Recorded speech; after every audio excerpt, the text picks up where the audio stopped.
Imagine waking up after a 100-year nap to find out everyone you know is gone, and you have to fix a global war before summer ends. No pressure, right? That's how it started. But that is definitely not how it ended. The journey from Aang's innocence to Korra's complex reality is a roller coaster that changed animation forever. We're going to uncover the hidden layers you likely missed as a kid, like the real reason Zuko lost his firebending, or why the villains in the sequel series might actually be right, and what exactly happened in the 70 years between the two avatars that nobody talks about. We have a massive story to tell, so please like the video to support the channel and subscribe for more deep dives. And tell me in the comments, if you could bend one element, which one would you pick? I would definitely choose air. Now, dim the lights, relax your shoulders, it's time to begin. Picture this. You're 12 years old, you fall asleep on your flying bison during what was supposed to be a quick joyride to clear your head, and you wake up 100 years later to discover everyone you've ever known is dead. Your entire culture has been wiped out, and oh yeah, you're apparently responsible for fixing a global war you didn't even know was happening. No pressure, right? That's exactly what happens to Aang, frozen in a sphere of ice at the South Pole for a full century. When siblings Katara and Sokka crack open that glowing iceberg during a fishing trip gone wrong, they're not just freeing a hyperactive 12-year-old kid with arrow tattoos and a 10-ton flying bison named Appa. They're releasing the Avatar, the one person in the entire world who can bend all four elements, the bridge between the human and spirit worlds, and the only hope for ending the Fire Nation's century-long campaign of conquest and genocide. But here's the thing, Aang has no idea. When he opens his eyes, grinning like he just woke up from the best nap ever, he's still living in a world where the Air Nomads are thriving, where balance exists between nations, where his mentor Gyatso is waiting for him back at the Southern Air Temple, with another pair show game and questionable wisdom about dessert before dinner. The world Aang left behind. Gone. Burned. Erased. The 100-Year War began when Fire Lord Sozin, former best friend to Avatar Roku, Aang's previous incarnation, decided that sharing the Fire Nation's prosperity with the world wasn't enough. He wanted dominance. And when the Avatar, the one force that could stop him, died and reincarnated as an airbending child, Sozin made a choice that would scar the world for generations. He committed genocide. Every Air Nomad temple was attacked. Every airbender was hunted. The goal was simple and horrifying. Kill the Avatar before the cycle could continue. They failed. But only because Aang, terrified and overwhelmed after learning he was the Avatar, ran away on Appa during a storm and accidentally froze himself in a protective cocoon of ice and Avatar state energy. He survived. Everyone else didn't. So when Katara, a waterbender from the Southern Water Tribe who's been practicing in secret because the Fire Nation already raided her village and took away every other waterbender, including her mother in spirit if not in body, when she breaks open that iceberg during an argument with her brother about responsibility and loss, she's doing more than rescuing a kid. She's reigniting hope in a world that's learned to live without it. Sokka, her older brother and the village's self-appointed protector, is skeptical. Of course he is. He's spent years watching his father and the other warriors leave to fight a war that never ends, leaving him behind to defend their home with a boomerang, a club, and a bunch of kids who really need to pee during combat drills. The last thing they need is some weird bald kid doing backflips and talking about penguin sledding like the war doesn't exist. But Katara sees something else. She sees a chance. A spark, the Avatar, returned. Except Aang doesn't want to be the Avatar. Not yet. Maybe not ever. He's a kid who just wanted to have fun, who valued freedom and laughter above duty and destiny. The weight of saving the world? That's the exact burden he tried to escape when he flew into that storm a century ago. And now, waking up to discover the consequences of his absence, the war, the genocide, the suffering, that guilt is going to define him just as much as his powers. The Southern Water Tribe is a shadow of what it once was. The Fire Nation's raids have left it broken, with no warriors, no benders except Katara, and no real defense against the next attack, which, spoiler alert, is coming. Because the moment Aang emerged from that iceberg, a beam of light shot into the sky, a beacon visible for miles. And sailing those very waters is Prince Zuko, the banished and scarred son of the current Fire Lord, desperate to capture the Avatar and restore his lost honor. 2 kids and a flying bison versus a century of war. The Avatar returns not with armies or a master plan, but with penguin sledding, terrible jokes, and a grin that refuses to acknowledge just how screwed the world actually is. Sometimes hope doesn't arrive with trumpets and prophecy. Sometimes it wakes up in an iceberg, asks if you want to go sledding, and accidentally sets off a booby trap that alerts your enemies to your location within 24 hours. Classic Avatar energy. And somehow, against every odd, it's going to be enough. Let's talk about how an entire nation goes from, hey, we've got cool fire powers and dragons, to, let's commit genocide and conquer the world. The Fire Nation didn't start as the villain of this story. For centuries they were one of 4 nations living in relative balance. Water tribes in the poles, Earth Kingdom across the massive continent, Air Nomads in their mountain temples, and the Fire Nation across a volcanic archipelago in the western seas. Each nation had its own culture, its own philosophy, its own relationship with bending. Water flowed with the moon's pull, adapting and healing. Earth stood firm and unmovable, rooted in tradition. Air danced free, valuing detachment and spiritual enlightenment. And fire? Fire was passion, life, energy. The Sun Warriors, the ancient civilization that first learned firebending from dragons, understood fire as the element of life itself, the breath that fuels existence. But here's the thing about fire. It can warm your home or burn down your neighbour's house. It all depends on who's holding the torch. Enter Fire Lord Sozin, a man who looked at his nation's industrial revolution, their technological advancement and their growing military power and thought, you know what? We're better than everyone else, and it's our destiny to share our greatness with the world. And by share, he meant conquer. By greatness, he meant imperialism with extra steps. Sozin wasn't some random tyrant who appeared out of nowhere. He was the best friend of Avatar Roku. Yes, the previous Avatar, Aang's past life, the literal embodiment of balance and peace. They grew up together, trained together, probably shared their first awkward teenage firebending accidents together. But where Roku saw the Avatar's duty as maintaining balance between nations, Sozin saw an opportunity. With his best friend as the Avatar, why not expand the Fire Nation's influence, spread their prosperity, elevate the other nations to their level of civilization? Roku said no. Hard no. Balance means respecting each nation's sovereignty. No. I will literally destroy your palace if you keep pushing this. No. Which he actually did during one particularly memorable argument involving lava and friendship dynamics that make modern relationship counselling look tame. So Sozin backed off, waited, bided his time. And when Roku needed help during a volcanic eruption on his home island, Sozin showed up, then left him to die, abandoning his oldest friend in the smoke and ash because dead avatars reincarnate, and maybe the next one would be easier to manipulate or eliminate. Spoiler, that next avatar was Aang, a 12-year-old airbending kid who loved animals and practical jokes. Not exactly the warrior type. Perfect target. Sozin's plan was elegant in its brutality. The avatar cycle follows the elements: air, water, earth, fire. Roku was Fire Nation, so the next avatar had to be an Air Nomad. Kill all the airbenders, kill the avatar before they even know what hit them, and suddenly there's no cosmic force stopping the Fire Nation from reshaping the world in their image.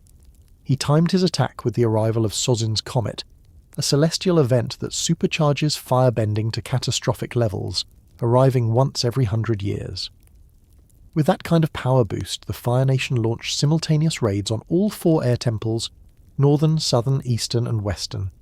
Monks who dedicated their lives to peace and spiritual enlightenment were slaughtered. Children, barely old enough to get their airbending tattoos, were killed. The temples burned. The sky bison, the sacred animal companions of the air nomads, were hunted nearly to extinction. In a single day, an entire culture was erased. Not conquered, not subjugated, erased. And the worst part, it was all calculated, cold, efficient. The Fire Nation didn't attack out of rage or fear. They attacked because it fit the strategic plan. Genocide as policy, mass murder as a stepping stone to empire. What's terrifying is how quickly a nation's philosophy can be corrupted. The Fire Nation once learned bending from dragons, creatures representing life and power in balance. By Sozin's era, they twisted that teaching into something else. Fire as dominance, strength through destruction, honour redefined as obedience to power. They didn't just want to defeat their enemies, they wanted to prove their civilization was superior, that their way of life deserved to rule. The Earth Kingdom was next. Too large to conquer quickly, but the Fire Nation chipped away at it for a century, seizing coastal territories, establishing colonies, stripping resources, and leaving scars across the continent. The water tribes were raided systematically, with the southern tribe hit hardest. They captured waterbenders, killed resistors, and left the south a hollow shadow of its former strength. The northern water tribe survived by hiding behind their fortress walls, but survival isn't the same as thriving. For 100 years, this was the world. Fire Nation airships in the sky, Fire Nation propaganda in the schools, Fire Nation soldiers enforcing a new world order. They didn't just wage war, they indoctrinated their own people, teaching children that the war was about sharing their nation's greatness, that the other nations needed to be civilized. Classic imperial playbook: convince your population that conquest is charity. And somehow, this all started because one guy couldn't handle his best friend telling him no. Sometimes the greatest evils don't announce themselves with monster masks and villain speeches. Sometimes they show up wearing patriotism, progress, and the promise of a better world, for everyone who survives the process of building it. The Fire Nation became the shadow across the world. But shadows exist because something's blocking the light. And that light, that hope, frozen in an iceberg about to wake up and ruin a century's worth of carefully laid imperial plans. Honestly, you've got to feel a little bad for Fire Lord Ozai. His great-grandfather did all this work conquering the world, and some bald kid with a flying bison is about to undo it all with the power of friendship, radical empathy, and an absolutely unhinged amount of optimism. Let's be honest.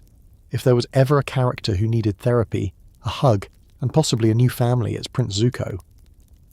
Imagine being 13 years old, speaking out against a military strategy that would sacrifice your own people as bait, and your punishment for showing basic human compassion is getting half your face burned off by your father in front of the entire royal court.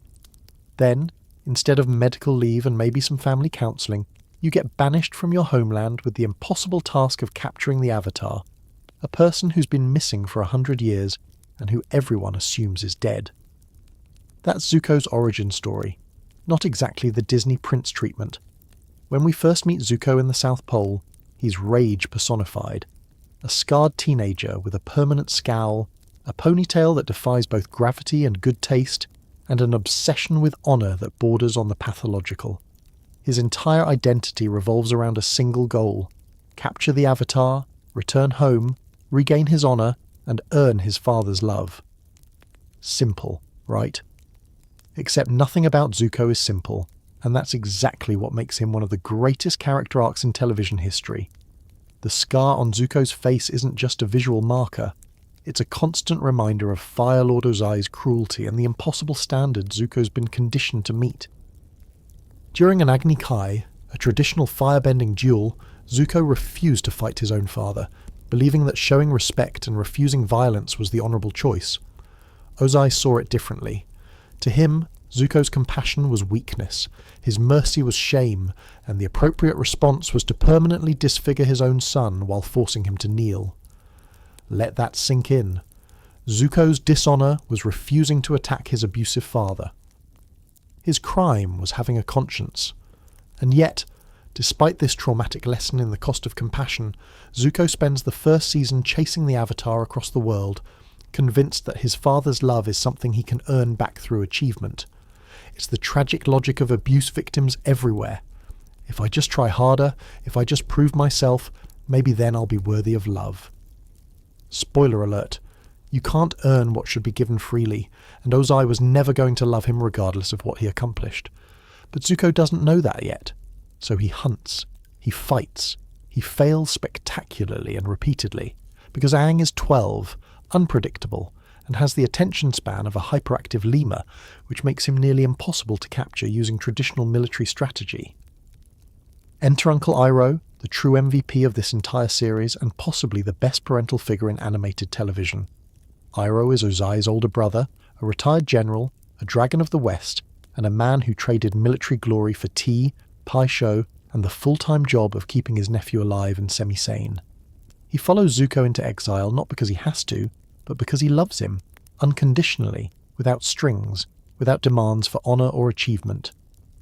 Iroh sees what Zuko can't, that honour isn't something granted by a tyrant father or earned through violence. It's something you define for yourself through your choices, your compassion, and your integrity. But try explaining that to an angry teenager with abandonment issues and a destiny complex. Iroh's strategy is patience, wisdom disguised as proverbs about tea, and the occasional tough love speech delivered between games of pai sho and training exercises that are clearly just excuses to give Zuko a break. The tragedy of Zuko's character is that he's simultaneously the antagonist hunting our heroes and a victim desperately seeking validation from an abuser who will never provide it. He's not evil. He's broken. He's not cruel by nature. He's been taught that cruelty is strength and compassion is weakness. Every time he gets close to growth, to questioning his father's teachings, his trauma pulls him back. It's 2 steps forward, 3 steps back, and occasionally falling off a cliff entirely because that's how real healing works. Messy, non-linear, and frustrating for everyone involved. Throughout the first season, we see glimpses of who Zuko could be. The boy who saves a village from pirates despite gaining nothing from it. The prince who spares Admiral Zhao's life after defeating him in an Agni Kai. The nephew who listens to Iroh's stories even when he pretends not to care. There's goodness buried under all that rage and desperation. It's just going to take 2.5 seasons, multiple betrayals, a lot of soul-searching, and one very patient uncle to dig it out. Zuko's quest for honour becomes the emotional backbone of the entire series.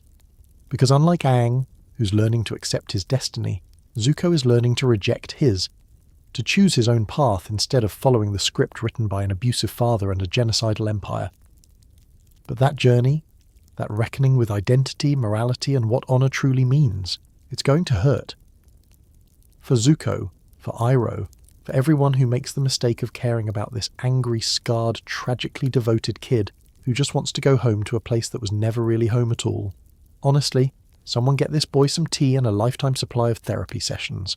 Uncle Iroh's doing his best, but one wise old man can only heal so many generational trauma wounds before he needs backup. So, you're the Avatar. You can bend all 4 elements, bridge the physical and spirit worlds, and theoretically bring balance to a war-torn planet. Cool. Just one tiny problem. You only know one element, you're 12 years old, and the world's most powerful military is actively hunting you. No big deal.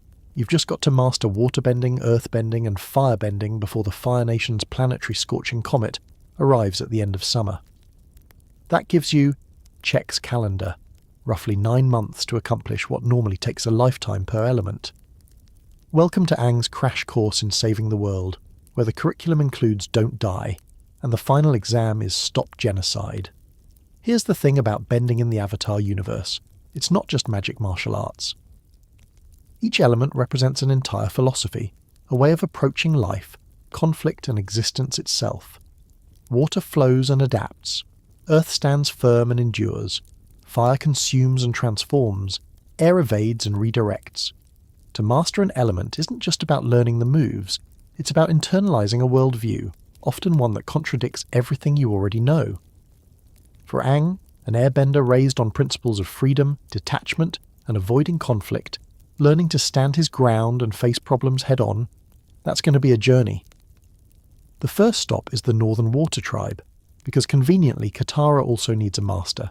She's been self-teaching from a single waterbending scroll, which is like learning surgery from YouTube. Technically possible, but you're going to make some mistakes along the way. The journey north is its own adventure, featuring Kyoshi Island warriors, a massively egotistical earthbending king named Bumi, who's also Aang's century-old childhood friend, and Sokka's ongoing struggle with the realization that literally everyone in the group except him has superpowers. But let's talk about Bumi for a second, because he's the perfect introduction to what mastering an element really means. Bumi is absolutely unhinged, challenging Aang to deadly trials, cackling like a maniac, and revealing profound wisdom through what appears to be senile rambling. His lesson: earthbending isn't just about strength, it's about waiting for the right moment, about neutral Jing, the philosophy of doing nothing until doing something becomes the only option. It's chess, not checkers. And Aang, whose instinct is to dodge and run, needs to learn that sometimes you can't avoid the problem. Sometimes you have to stand there and face it head on. Spoiler: Aang does not learn this lesson right away. That's what makes it good television. When Team Avatar finally reaches the Northern Water Tribe, they discover a civilization that survived a century of war by hiding behind walls of ice and tradition. Some helpful, some deeply problematic. The waterbending master, Pakku, refuses to teach Katara because she's a woman, and apparently sexism is a cultural tradition worth preserving. Katara, being Katara, responds by challenging him to a fight, losing badly because he's a master and she's not, but impressing him enough with her determination that he eventually changes his mind. Character growth, it's not just for protagonists. Katara's arc here is crucial because she goes from self-taught survivor to legitimate master, progressing faster than Aang in waterbending because she's been training herself out of necessity for years, while Aang's been frozen. It's a beautiful inversion of the Chosen One narrative. Yes, Aang is the avatar, but Katara is the prodigy. She's the one who becomes the master. She's the one who will eventually teach him. And then, the Fire Nation shows up. The Siege of the North is where everything escalates. Admiral Zhao, the world's angriest overcompensator, leads a massive Fire Nation fleet to destroy the Northern Water Tribe and tip the balance of the war permanently in the Fire Nation's favour. His secret weapon? Killing the Moon Spirit, because apparently ecological devastation and spiritual warfare are just normal Tuesday activities for Fire Nation military leadership. This is where Aang enters the Avatar state. That glowing eyes, God mode transformation where all his past lives take control and unleash devastating power. Merged with the ocean spirit, Aang becomes a kaiju-sized water monster that absolutely demolishes the Fire Nation fleet. It's visually stunning, spiritually significant, and deeply terrifying because Aang has zero control. The Avatar state is a defense mechanism, not a technique. It's what happens when the universe decides you're in danger, and someone needs to die about it. Problem is, if the Avatar dies in the Avatar state, the reincarnation cycle ends forever. No pressure. Throughout this first season, we see the pattern that will define Aang's entire journey. Each element requires him to grow in a specific way. Water teaches him to adapt and go with the flow. Earth will eventually teach him to stand firm. Fire will teach him about inner strength and passion without destruction. And air, his native element, will teach him that sometimes freedom means accepting responsibility. But here's the beautiful irony. Aang learns these elements not through solitary training montages, but through relationships. Katara teaches him waterbending while he teaches her hope. Toph, arriving in Season 2, will teach him earthbending while he teaches her trust. Zuko will eventually teach him firebending while learning redemption. The Avatar doesn't just master elements. The Avatar masters connection itself, the bridge between nations, between people, between the physical and spiritual. Every teacher, every companion, every failure and triumph is part of the training. And every now and then, Aang still gets to ride penguin otters and cause property damage, because saving the world doesn't mean you have to stop being 12 years old. Balance in all things, right? Even in apocalyptic training schedules. Imagine having a nuclear button hardwired directly into your nervous system, except instead of deliberate activation, it goes off every time you experience extreme emotional distress. Now imagine you're 12 years old, carrying the weight of a genocide you couldn't prevent, and that button could end the Avatar cycle forever if someone manages to kill you while it's active. That's the Avatar state. It's not a power-up. It's a panic button installed by the universe, and Aang is terrified of it. When Aang's eyes glow and his tattoos light up like some kind of spiritual rave, he's no longer in control. Every past Avatar, hundreds, maybe thousands of lives, takes the wheel simultaneously, channeling their combined knowledge, power, and rage through his 12-year-old body. It's the ultimate defense mechanism, activating automatically when the Avatar faces mortal danger or overwhelming trauma. The result? Devastating, godlike power that can reshape landscapes, summon typhoons, and absolutely annihilate anyone unfortunate enough to be in the blast radius. Cool in theory, absolutely horrifying in practice. We first see the Avatar state's true danger at a military base where General Fong, an Earth Kingdom commander with more ambition than sense, decides the best way to win the war is to weaponize Aang. His brilliant strategy: trigger the Avatar state deliberately so Aang can march into the Fire Nation capital and end the war in one devastating blow. When Aang refuses, explaining he can't control it and doesn't want to become a weapon, Fong takes matters into his own hands. He fakes Katara's death. Watching someone you love die, even when it's staged, flips every switch in Aang's brain and spirit. The Avatar state erupts not as a calculated response, but as pure grief and rage given form. Aang nearly levels the entire military base, tearing apart earth and stone with the kind of power that makes you understand why people used to worship the Avatar as a god. His friends can't reach him, his enemies can't stop him. He's become something beyond human, beyond control, beyond mercy.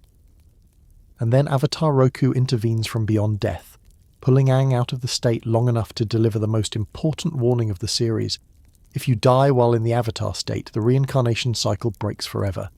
No more avatars, no more bridge between worlds. The cosmic balance that's been maintained for 10,000 years ends with you.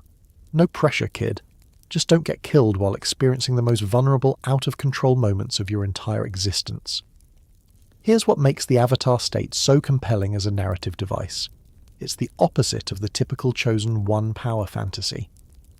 Most stories give their protagonist a special ability they learn to master through training montages and sheer willpower. The Avatar state flips that. It's incredible power that Aang explicitly cannot control, should not rely on, and actively fears becoming. It represents everything he struggles with. The burden of his role, the trauma of his past, and the potential for absolute destruction, lurking inside someone who just wants to make people laugh and ride giant koi fish. Every time it activates, it's a reminder that Aang isn't just carrying his own pain.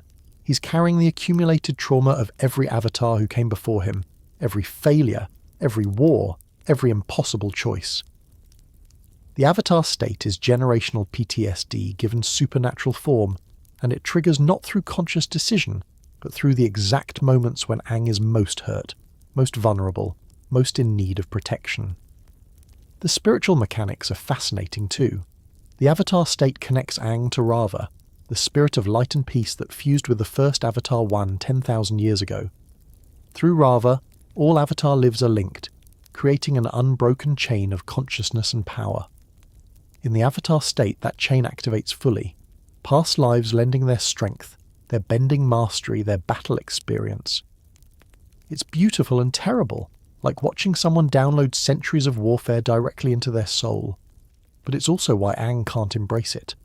Using the Avatar state as a weapon means surrendering his humanity, his choice, his principles of non-violence. It means becoming the very thing he fears most, a force of destruction rather than a bridge of peace. Every past Avatar might be willing to kill to protect the world, but Aang, he's trying to find another way, even if that way is harder, slower, and infinitely more painful. Throughout the series, Aang's journey with the Avatar state mirrors his larger arc, learning when to accept help, when to stand his ground, and when to trust himself even when cosmic forces are screaming in his head to just let go and unleash hell. It's about control, yes, but more importantly, it's about choosing when to fight and how to fight while remaining yourself. Because here's the thing, the Avatar state might be able to end wars, but it can't build peace. That requires something far more difficult than godlike power. It requires remaining human, even when the universe is offering you the nuclear option. And sometimes, just sometimes, staying human in a world at war is the most powerful choice of all, even if it doesn't come with glowing tattoos and the ability to summon tsunamis on demand. Though let's be real, the glowing tattoos are objectively cool. Aang just wishes they came with an off switch and maybe some better emotional regulation skills. What do you do when you need to find an earth-bending master for the Avatar, and you've got exactly 0 leads, a shrinking timeline, and a war breathing down your neck? Apparently you stumble into an underground fighting ring, where a 12-year-old blind girl is beating grown men into the ground, while the crowd chants her stage name, the Blind Bandit. Meet Toph Beifong, the single greatest earthbender in the world, inventor of metal-bending professional truth-teller, and the person least interested in your feelings about literally anything. Toph is everything Aang isn't. Where he's spiritual and detached, she's grounded. Literally, her entire bending style revolves around feeling vibrations through the earth, sensing every movement, every shift in weight, every lie someone tells through their heartbeat. Where Aang avoids conflict, Toph runs toward it with the kind of aggressive enthusiasm usually reserved for professional wrestlers, and where Aang struggles with the rigid, stubborn mindset required for earthbending, Toph embodies it so completely she invented an entirely new subset of bending just because someone told her metal was too pure to bend. Yeah, that's the energy we're working with here. When Team Avatar first encounters Toph at Earth Rumble 6, she's operating under two identities: the helpless blind daughter of the wealthiest family in town, and the underground champion who's never lost a fight. Her parents, the Beifongs, treat her like fragile porcelain, keeping her sheltered, protected, isolated from anything that might possibly harm their helpless blind daughter. They have no idea she's been sneaking out to participate in brutal earthbending tournaments where she routinely destroys opponents twice her size. The irony? Toph's blindness isn't a disability in the context of earthbending, it's an advantage. She learned bending from badger moles, the original earthbenders who also happened to be blind, navigating through seismic sense alone. By abandoning sight entirely, Toph developed a connection to Earth that no sighted bender could match. She doesn't see the world. She feels it, in perfect 360-degree awareness. You can't sneak up on her. You can't fake a move. Every step you take, every breath you make, she's watching you, just not with her eyes.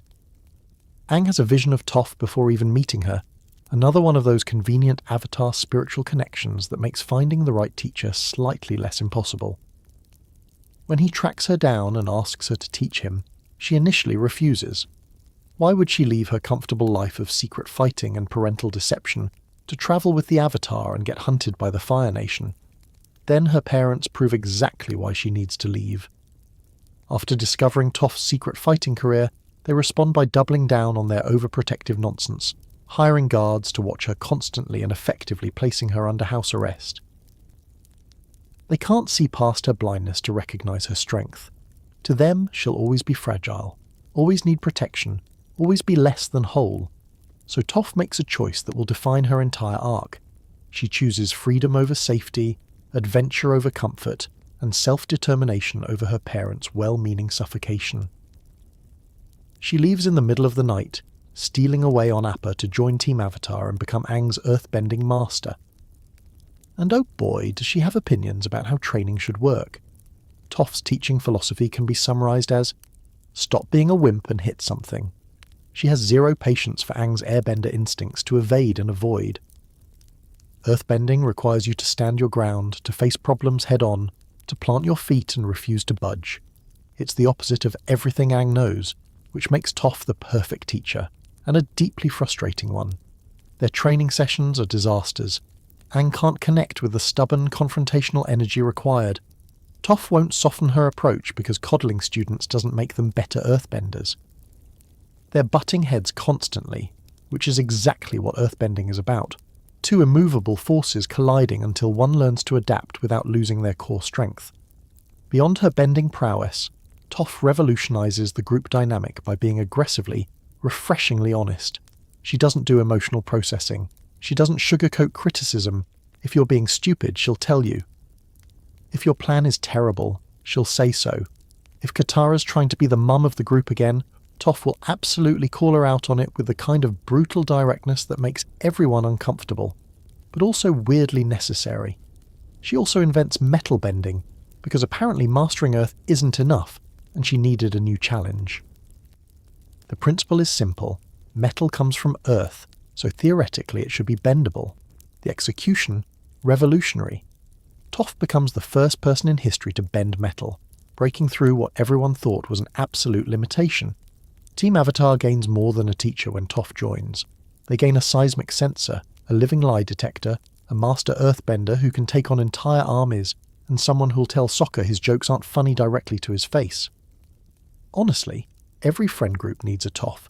Someone who refuses to let you get away with your nonsense but will also absolutely wreck anyone who threatens you. Just maybe don't ask her to write anything down. Blind jokes aside, her penmanship is genuinely terrible, and she owns that with the same confidence she brings to everything else. If Zuko is what happens when an abusive father rejects you, Azula is what happens when that same father chooses you as his favourite. And somehow, that might actually be worse.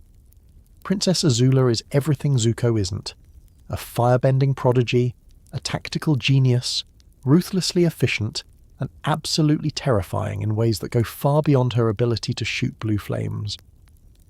She's 14 years old, commands respect through fear, and has the kind of smile that makes you check whether your back is adequately covered. Where Zuko spent years desperately seeking his father's approval, Azula was born with it, and it's been poisoning her from the inside out since childhood. Azula represents the successful child of Fire Lord Ozai's parenting philosophy. She mastered firebending early, showing prodigious talent that outstripped Zuko's from the beginning. She learned cruelty as strategy, manipulation as communication, and perfection as the only acceptable standard. When their mother Ursa disappeared under mysterious circumstances, Zuko lost his primary source of love and protection. Azula, she lost the one person who might have taught her that love doesn't require domination, that strength isn't the same as cruelty, and that being your father's favourite weapon isn't the same as being his daughter. The result is a character who's simultaneously the most competent antagonist in the series, and one of its most tragic figures. When Azula arrives in Season 2, she's on a mission. Capture her failure of a brother and his traitorous uncle, then hunt down the Avatar for good measure. She brings with her two childhood friends, Mai and Ty Lee, who follow her not out of loyalty but out of fear, which is exactly how Azula prefers it. Control through intimidation, friendship as tactical advantage. Every relationship is transactional, every alliance temporary, every smile calculated to achieve a specific result. Mai is the bored noble daughter who fights with throwing knives and deadpan sarcasm, expressing emotion approximately never and caring about things even less frequently. Ty Lee is the acrobatic chi blocker who joined the circus to escape being one of 7 identical sisters, desperate for attention and validation. Together, they form Azula's personal strike team, and their dynamic is fascinatingly dysfunctional. Azula calls them her friends, but she rules them through fear and manipulation. When Ty Lee hesitates to leave the circus, Azula casually threatens to burn it down. When Mai shows interest in Zuko, Azula treats it as both useful intel and potential betrayal. She's learned from her father that love is weakness, that trust is vulnerability, and that the only reliable way to ensure loyalty is through making people more afraid of you than they are of anyone else. The terrifying thing about Azula is her competence. She doesn't just attack, she strategizes. She doesn't just fight, she wins. When she infiltrates Ba Sing Se, she doesn't lead a military assault. She manipulates the existing power structures, co-opts the secret police, and conquers the Earth Kingdom's capital from the inside without her father even knowing she's there until she hands him the city on a silver platter. Her greatest tactical victory, turning Zuko against the Avatar and Iroh in the Crystal Catacombs. She doesn't threaten him. She doesn't force him. She gives him exactly what he thinks he wants: acceptance, homecoming, honour, and lets him make the choice to betray his own growth. It's manipulation at its finest, and it works because Azula understands people's weaknesses better than they understand themselves. But here's where the tragedy enters. Azula's perfection is a prison. She learned early that her father's love is conditional, based on achievement, utility, and dominance. She saw what happened to Zuko when he showed weakness, compassion, or failure. So she built herself into a weapon so sharp and efficient that she forgot how to be anything else. Every victory reinforces the belief that cruelty works. Every successful manipulation proves that fear is more reliable than trust. And beneath all that cold calculation, there's a 14-year-old girl who heard her mother call her a monster, who watched her brother get their father's love through failure and redemption, while she earned it through being the perfect soldier, and who's slowly realizing that perfection is a standard no human can maintain forever. The seeds of Azula's breakdown are planted throughout Season 2 and 3. Her relationship with her mother haunts her. She believes Ursa loved Zuko more, that she saw Azula as frightening rather than worthy. When Mai and Ty Lee eventually betray her, choosing love and freedom over fear, it shatters her understanding of how relationships work. If fear doesn't ensure loyalty, what does? If perfection doesn't guarantee love, what will? Azula is the prodigy who mastered lightning at 14, the tactical genius who conquered Ba Sing Se, and the princess slowly unravelling because she's built her entire identity on being her father's perfect weapon, only to realise that weapons are used, not loved. Honestly, the Fire Nation royal family needs to discover therapy before they discover world domination. Though given their track record, they'd probably just weaponize emotional processing and turn it into a new form of psychological warfare, which, knowing Azula, she'd master within a week, and somehow make it shoot blue flames too. There are two kinds of war, the kind fought with armies and fire, and the kind fought with propaganda, denial, and a smile so forced it could crack porcelain.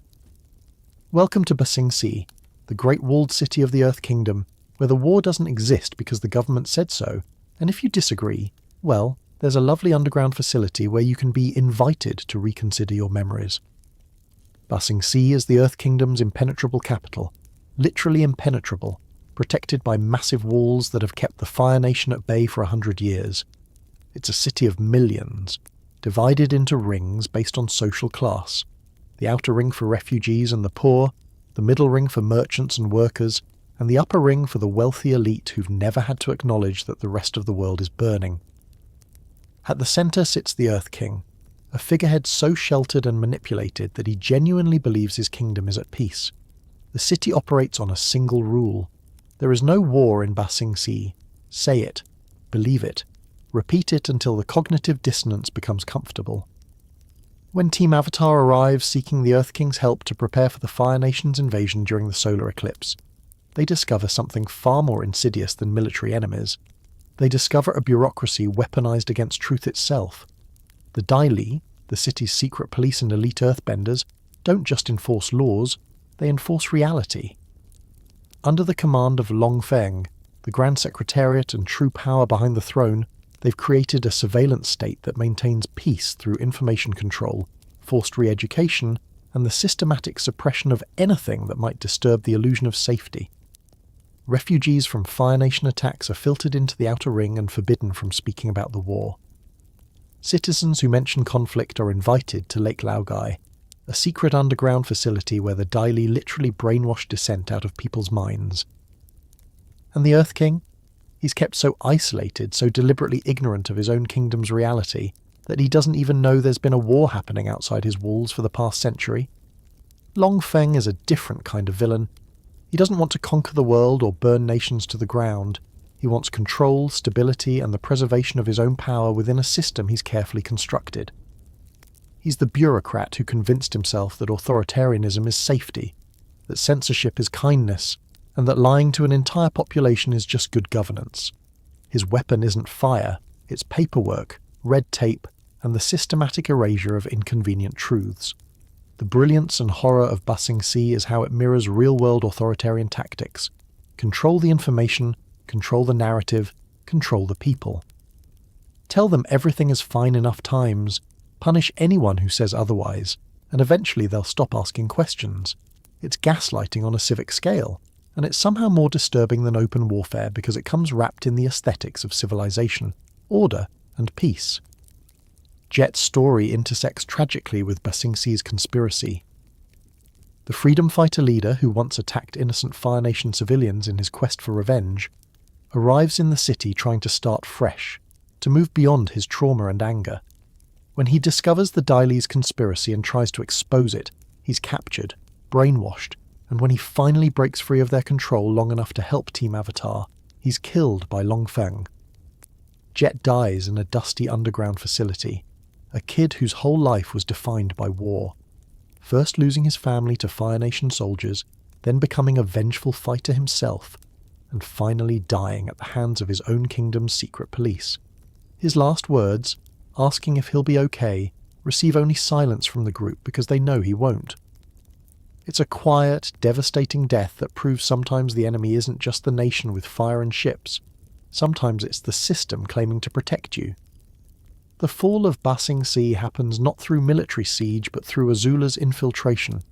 She doesn't attack the walls, she bypasses them entirely, infiltrating the Dai Li, turning Long Feng's own weapon against him, and conquering the Earth Kingdom's capital from the inside. It's the ultimate proof that the city's greatest vulnerability wasn't its walls but its corrupt foundations. A system built on lies, control, and the suppression of truth doesn't need to be destroyed from outside. It just needs the right person to hijack the machinery already in place.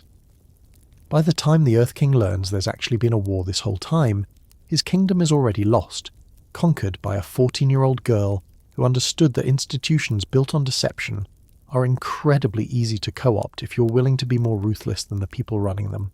There is no war in Ba Sing Se, until there is, and by then it's already over. Sometimes the most dangerous enemy isn't the one burning your villages, it's the one convincing you there's nothing burning at all. Every redemption arc has a moment where the character could choose growth or regression, light or darkness, moving forward or falling back into old patterns. Zuko's moment happens in a crystal cave beneath Ba Sing Se, and he chooses wrong. The Crossroads of Destiny is the Season 2 finale that proves sometimes the good guys don't win, sometimes character development reverses, and sometimes the Avatar actually dies. No fake out, no last minute save, just lightning through the chest and everything going dark. Let's set the scene. Azula has successfully infiltrated Ba Sing Se, co-opted the Dai Li, and effectively conquered the Earth Kingdom's capital, without anyone realizing it until it's too late. Meanwhile, Zuko and Iroh are hiding in the city as refugees, running a tea shop, and Zuko is actually starting to find peace. He's making friends, serving tea, flirting with a girl named Jin, and for the first time in years, he's not obsessed with capturing the Avatar. Iroh is proud. The audience is hopeful. Character growth is happening. Then Azula shows up and offers him everything he thinks he wants. To come home, to regain his honour, to be Prince Zuko again instead of Lee the tea shop refugee. But there's a catch. There's always a catch with Azula. The location of this pivotal choice? The crystal catacombs beneath Ba Sing Se, where both Zuko and Katara have been captured by the Dai Li and imprisoned together. It's an unexpected pairing. The waterbender who's lost her mother, and the firebender who's lost his way, both dealing with parental trauma, both trying to figure out who they are beyond their pain. They talk. Actually talk, not fight. Katara offers to heal Zuko's scar with spirit water from the North Pole's most sacred oasis. For a moment, genuine connection forms. Zuko opens up about his mother's disappearance. Katara sees him not as the enemy, but as another kid broken by war. It's vulnerable, honest, and suggests Zuko might actually join Team Avatar. Then Aang and Iroh arrive. Then Azula shows up with the Dai Li, and Zuko has to choose, side with the Avatar, Iroh, and the possibility of genuine redemption, or side with Azula, return to the Fire Nation, and reclaim the honour he's been chasing for 3 years. He chooses Azula. He chooses the Fire Nation. He chooses the easy path that promises everything he's wanted, even though he's grown enough to know better. It's devastating precisely because it makes sense. Zuko's entire identity has been built around returning home, regaining his father's approval, restoring his honour. 3 years of character development can't erase 13 years of conditioning overnight. When Azula offers him the shortcut, the chance to skip all the hard work of actual growth and just get the outcome he wants, he takes it. Iroh's face when Zuko sides against him. That's the moment Uncle Iroh's heart breaks, and ours breaks with it. With Zuko's help, Azula attacks Aang, who's desperately trying to enter the Avatar state to turn the tide. He almost succeeds, eyes glowing, tattoos lighting up, cosmic power activating, but Azula is faster. She shoots lightning directly through his back, interrupting the Avatar state mid-activation. Aang falls. The light goes out of his eyes. The Avatar state ends.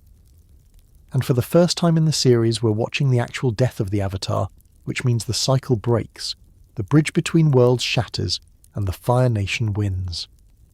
Katara catches Aang's body as they fall into an underground waterfall. Using that spirit water she was going to use on Zuko's scar, she brings Aang back from death, but the damage is done. his 7th chakra is blocked. His connection to the Avatar state is severed, and Ba Sing Se, the last great stronghold of the Earth Kingdom, falls to the Fire Nation without a single wall being breached. Azula returns home a conquering hero, having achieved what a century of Fire Nation military might couldn't, the fall of Ba Sing Se. Zuko returns home too, welcomed back as the prince who helped kill the Avatar. Except the Avatar isn't dead, and that lie is going to haunt him. Team Avatar escapes on Appa, defeated, broken, and carrying an unconscious Aang who died and came back but might never be the same. The Earth Kingdom's hope is crushed. The war that seemed winnable suddenly looks insurmountable. Season 2 ends not with triumph, but with the darkest moment of the entire series, proving that sometimes the bad guys win, sometimes your allies betray you, and sometimes doing the right thing isn't enough to stop everything from falling apart. But hey, at least Zuko got to go home. That's what he wanted, right? Surely that'll be enough. Surely he won't spend the entire next season realizing that honor earned through betrayal isn't honor at all, and that going home means nothing when you've lost yourself along the way. Surely. So you've just escaped the fall of Ba Sing Se, the Avatar technically died and came back, the Earth Kingdom is conquered, and the entire world thinks you're dead. What's your next move? Regroup? Train in secret? Hide in a remote location until you've got a solid plan? Nah. Team Avatar decides to steal a Fire Nation ship, dress up in Fire Nation clothes, and infiltrate the heart of enemy territory while the war is at peak. We're winning energy. Because apparently near-death experiences make you bold, not cautious. Season 3 opens with one of the series' most brilliant strategic pivots. Instead of running from the Fire Nation, they're hiding inside it. The logic is sound. Everyone thinks the Avatar is dead, so Aang has the element of surprise for the first time in his entire journey. Plus, how do you defeat an enemy you don't understand? You live among them. You see how they think, what they believe, and whether the propaganda they've been fed for a century actually reflects reality. Spoiler, it doesn't. What makes this arc so compelling is how it systematically deconstructs the simple, good versus evil narrative the series has been building. Yes, the Fire Nation started this war. Yes, they committed genocide. But the average Fire Nation citizen, they're just people, going to school, running shops, raising families, and genuinely believing their nation is sharing prosperity with a barbaric world that needs civilizing. They're not monsters. They're victims of propaganda so effective it's become their reality. The headband episode is a perfect microcosm of this theme. Aang accidentally gets swept up by a truant officer and dragged to a Fire Nation school, where he has to maintain his cover as a regular Fire Nation kid. What he discovers is disturbing. The curriculum is pure propaganda. The Fire Nation are heroes bringing civilization to the world. The Air Nomads had a dangerous military that needed to be eliminated. History has been rewritten so thoroughly that these kids genuinely believe their nation's conquest is righteous. But here's the thing. The kids themselves are just kids. They're bored in class, excited about dancing, desperate for something fun in their rigidly controlled lives. When Aang introduces them to music and movement outside their approved cultural norms, they respond with joy. They're not the enemy. They're just kids growing up in an authoritarian state that's decided what truth looks like. Aang throws them a secret dance party, because apparently infiltrating enemy territory includes starting a cultural revolution through the power of forbidden choreography. It's simultaneously hilarious and profound, showing that even in the Fire Nation, people crave freedom, authenticity, and connection beyond what their government allows.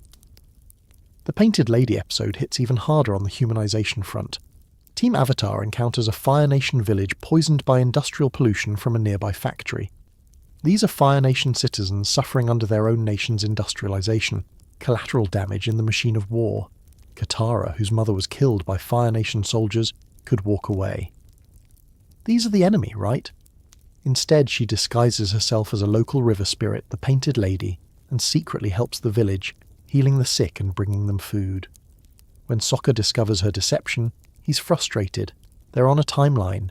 They can't save every village, and these are Fire Nation people. But Katara can't walk away from suffering even when it's wearing the wrong uniform.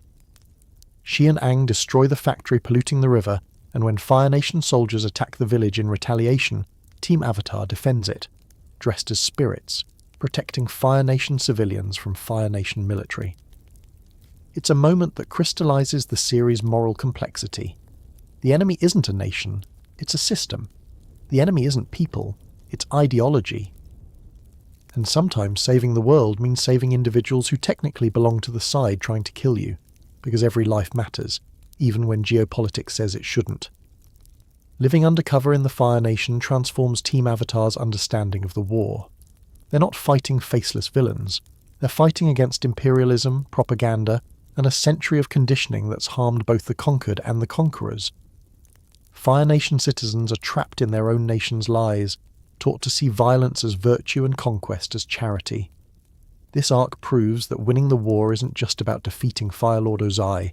It's about breaking the cycle of hatred, about building a peace where Fire Nation citizens can recognize what their nation did without being destroyed by shame, where healing is possible for everyone. But first, they've got to survive long enough to make that happen, and preferably without Aang accidentally starting any more dance revolutions, because one underground cultural movement per infiltration mission is probably enough. Though honestly, if the Fire Nation falls because teenagers discovered rhythm and self-expression, that's just poetic justice with extra steps and significantly better choreography. Here's a problem nobody saw coming. Zuko finally completes his redemption arc, joins Team Avatar, and offers to teach Aang firebending, only to discover his firebending barely works anymore. Turns out, when your entire bending ability is fueled by rage, anger, and the desperate need to prove yourself to an abusive father, and then you suddenly find inner peace and moral clarity, your power source kind of disappears. Who knew emotional growth could have such inconvenient side effects? Zuko's crisis is existential. His identity has always been tied to his firebending prowess. It's what made him valuable, what connected him to his nation, what proved he wasn't completely worthless despite his father's rejection. Now that he's on the right path, doing the right thing, and finally becoming the person Iroh always believed he could be, his fire is weak, inconsistent, barely more than sparks. It's the ultimate irony. Becoming a better person made him a worse firebender. Aang, meanwhile, has his own firebending issues. Early in his training, he accidentally burned Katara while practicing, and the guilt traumatized him so badly he swore off firebending entirely. Fire represents everything he's been fighting against. Destruction, violence, the element that wiped out his entire culture. Learning to wield it feels like becoming the enemy. So you've got two people who need to learn firebending for completely different reasons, both fundamentally broken in their relationship with the element. The solution? Go find the original source, the first firebenders who learned before the Fire Nation corrupted the art into a weapon of war. Enter the Sun Warriors, an ancient civilization everyone thought was extinct. Their ruins house the last two dragons in the world, Ran and Shor, who are the original firebending masters, the creatures who first taught humans how to bend fire. Dragons. The answer is dragons. Because of course it is. Getting to the dragons requires Zuko and Aang to undergo a trial, carrying the eternal flame up a mountain to the dragon's lair without letting it extinguish. It's a test of commitment, respect, and whether you can avoid tripping over ancient stone steps while balancing fire. They succeed, barely, and present themselves to the dragons for judgment. What happens next is one of the most visually stunning and philosophically profound moments in the entire series. Ran and Shor perform what's called the Dancing Dragon, a display of fire in every colour imaginable, swirling and spiralling around Aang and Zuko in patterns that reveal fire's true nature. Fire isn't destruction, it's life, it's energy. It's the sun that warms the earth, the heat in your breath, the passion that drives creation and change. The Sun Warriors understood this. They learned firebending not as conquest, but as harmony with the life force itself. The Fire Nation forgot this truth, or deliberately corrupted it. They turned firebending into a tool of domination, teaching that its power comes from rage, aggression, and the desire to destroy. Generations of firebenders learned to fuel their flames with anger because that's what the war machine required. But that was never the original way. That was never what fire was meant to be. For Zuko, this revelation is transformative. His firebending doesn't come back because he gets angrier. It comes back because he finally understands what he's fighting for. Not honour as defined by his father, not redemption through violence, but genuine purpose, protecting people, ending the war, building something better. His fire returns stronger than ever, fueled by determination and hope instead of rage and desperation. For Aang, it means he can finally embrace firebending without becoming the monster he fears. Fire isn't inherently evil. It's been misused, weaponized, turned into something it was never meant to be. By learning from the dragons, from the source before corruption, he can wield fire as an airbender would, with respect for life, with awareness of its power, with the understanding that destruction and creation are two sides of the same flame. The episode ends with Zuko officially becoming Aang's firebending teacher, their roles reversed from the series' beginning when Zuko hunted Aang across the world. Now they're partners, learning together, redefining what it means to be a firebender in a world that's forgotten fire's true meaning. It's poetic, really.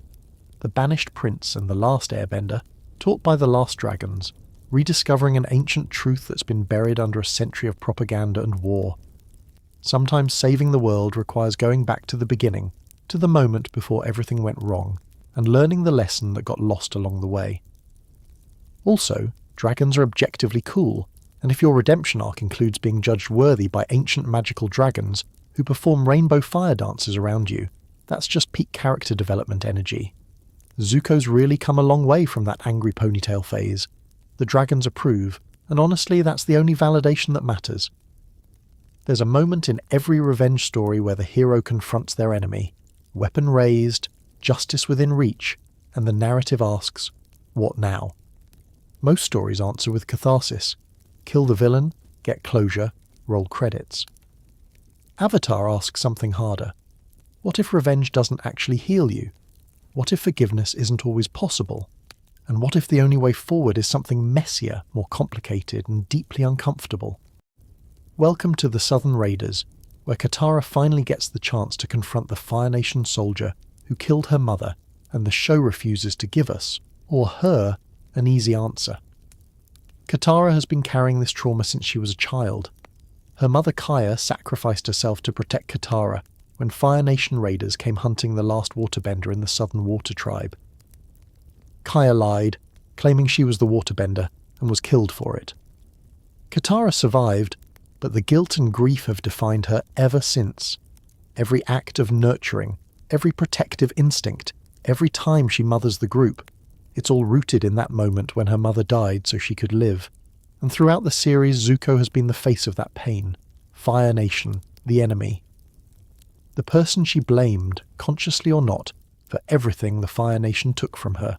So when Zuko, now reformed, now trying desperately to earn the group's trust, offers to help Katara find the man who killed her mother, it's not just about closure. It's his last chance to prove he's changed, and it's her chance to finally do something with the rage she's been carrying for years. They track down Yon-Ra, the retired Fire Nation commander who led the Southern Raiders during that fateful raid. The journey is tense, intimate, and reveals sides of both characters we haven't fully seen. Zuko shares his own story of loss. His mother Ursa disappeared under mysterious circumstances, likely banished or killed for treason. They're both kids who lost their mothers to Fire Nation cruelty, both scarred by absence, both trying to figure out what justice looks like when the wound never really heals. When they finally find Yon-Ra, he's not some powerful villain sitting on a throne of conquest. He's a pathetic old man living with his elderly mother, his glory days long behind him. He doesn't even remember Kaya. She was just another casualty in a lifetime of raids, another nameless victim in a war he served without question.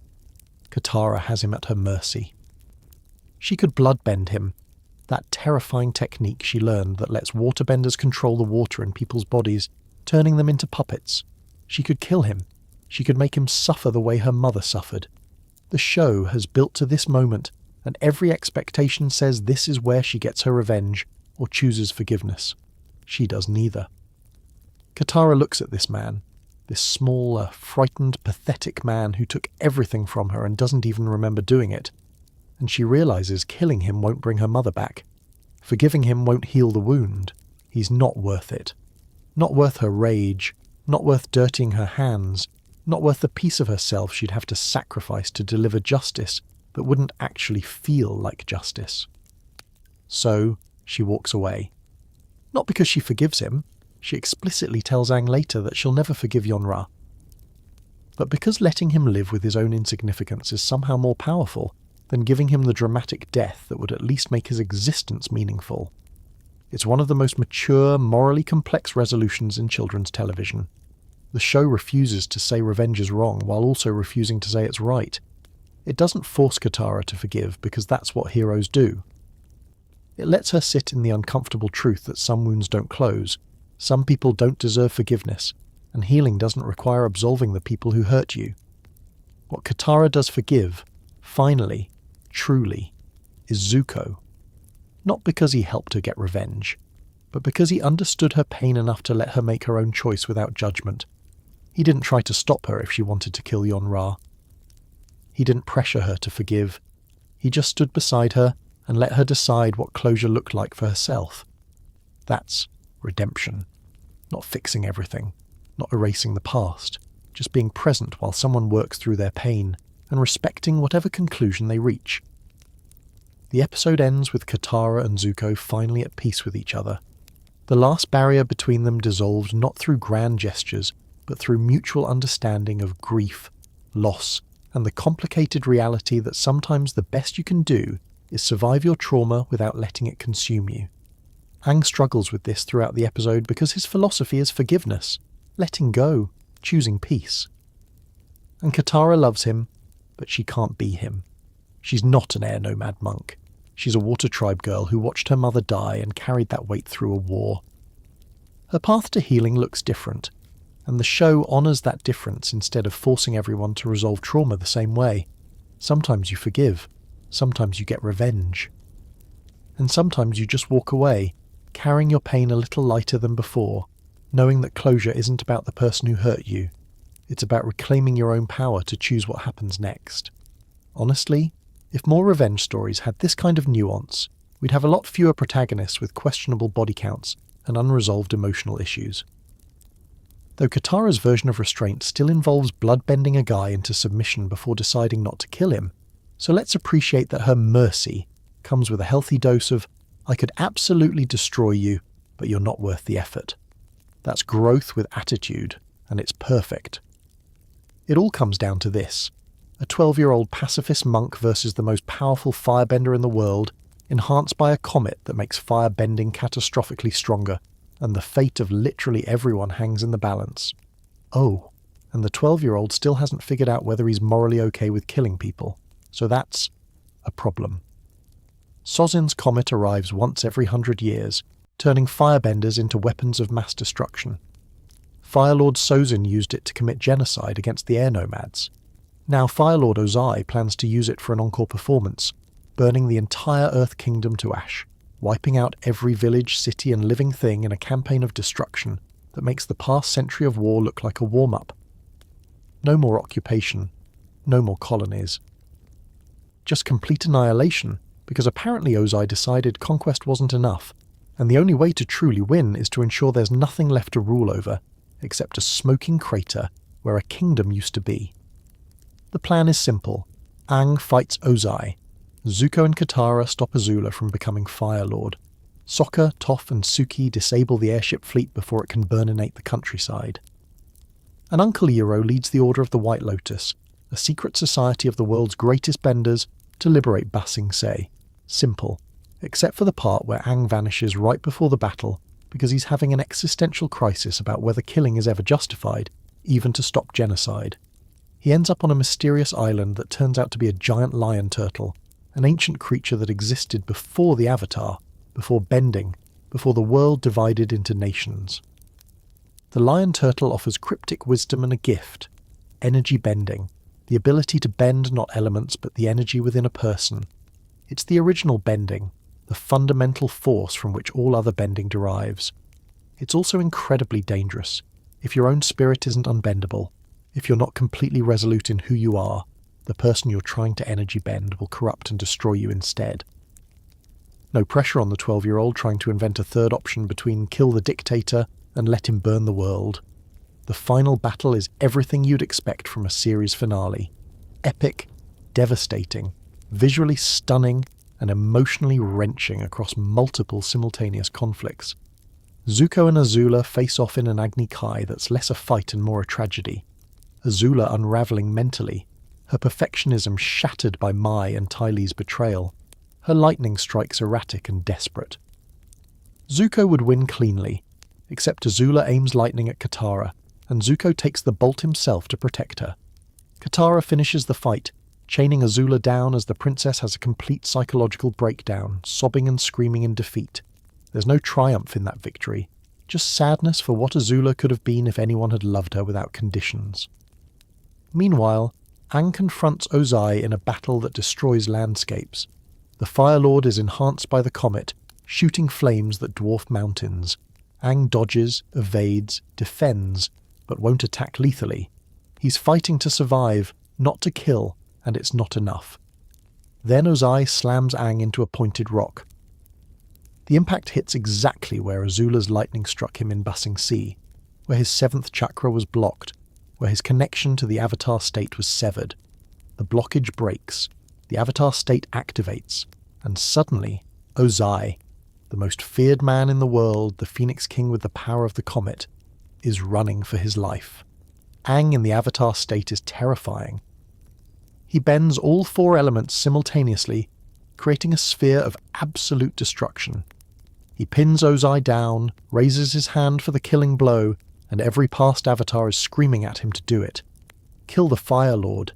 End the threat. Finish this. And Aang says no. He exits the Avatar state through sheer force of will, defying every past life, every tactical necessity, every logical argument. Instead, he uses energy bending, placing his hands on Ozai's forehead and chest, engaging in a spiritual battle where Ozai's orange energy nearly overwhelms Aang's blue. For a moment it looks like Aang might lose himself entirely. Then his spirit proves stronger. The blue light consumes the orange, and Aang permanently removes Ozai's firebending, leaving him alive but powerless, unable to hurt anyone ever again. The war ends not with death, but with mercy. Not with the Avatar becoming a killer, but with him finding a third option nobody thought possible.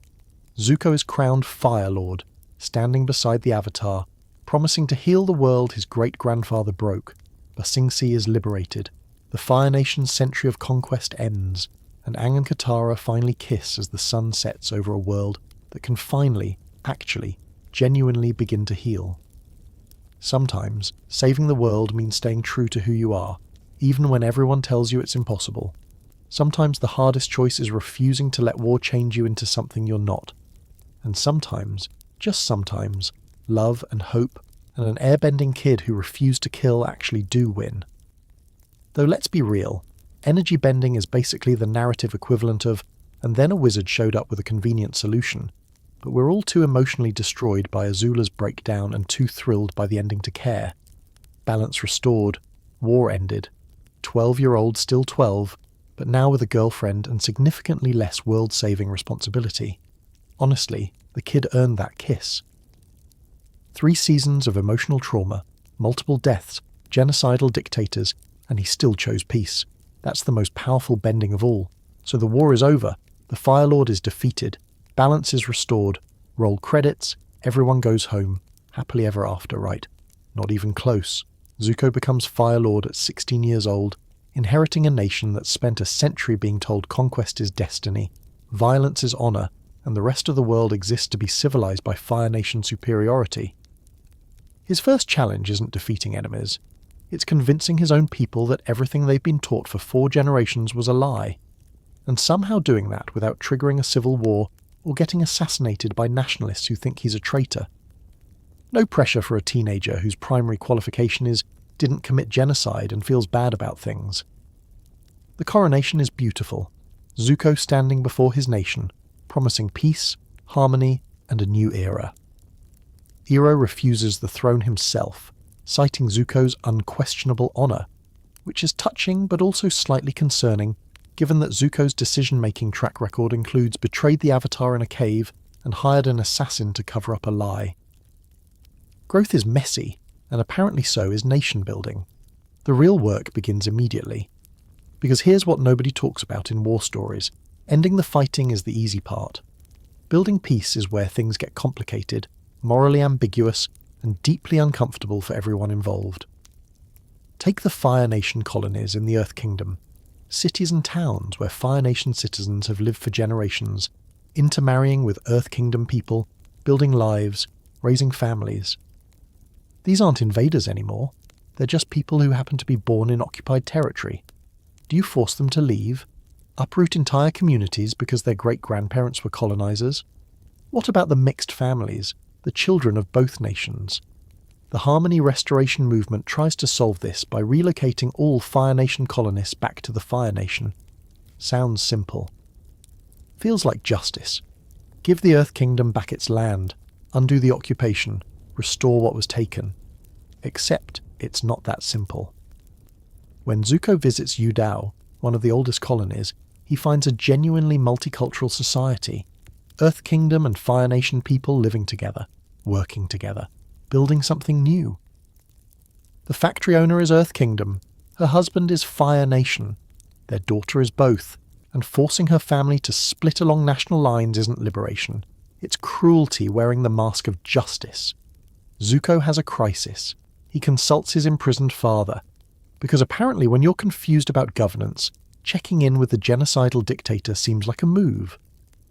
Ozai tells him that whatever he decides is correct because he wields the power of the Fire Lord, which is both terrible advice and exactly the kind of authoritarian nonsense that started this whole mess. Eventually Zuko realizes the colonies can't be Fire Nation or Earth Kingdom. They're something new, something in between, and forcing them to fit old categories destroys what they've become. It's the birth of what will eventually become the United Republic of Nations, the first truly multicultural society in a world that's been divided along elemental lines for 10,000 years. But that realization almost starts another war. The Earth King brings troops. Zuko leads forces to protect Fire Nation civilians. Aang and Zuko clash, Avatar versus Fire Lord, until Katara talks everyone down and they realize peace isn't about restoring what was, it's about building what could be. This is the world Korra will inherit 70 years later. Republic City, a metropolis built on the ruins of colonial occupation, where all four nations live together in a beautiful, chaotic experiment in coexistence. The Fire Nation colonies didn't get resolved. They got transformed into something unprecedented. Meanwhile, Zuko deals with assassination attempts, protests, riots, and a sister who escaped into the wilderness promising to shape him into a stronger, more ruthless leader. Azula becomes his shadow. Not defeated, not redeemed, just out there somewhere. A reminder that not all wounds heal, and not all villains get redemption arcs. Zuko reigns as Fire Lord for 67 years before abdicating to his daughter Izumi.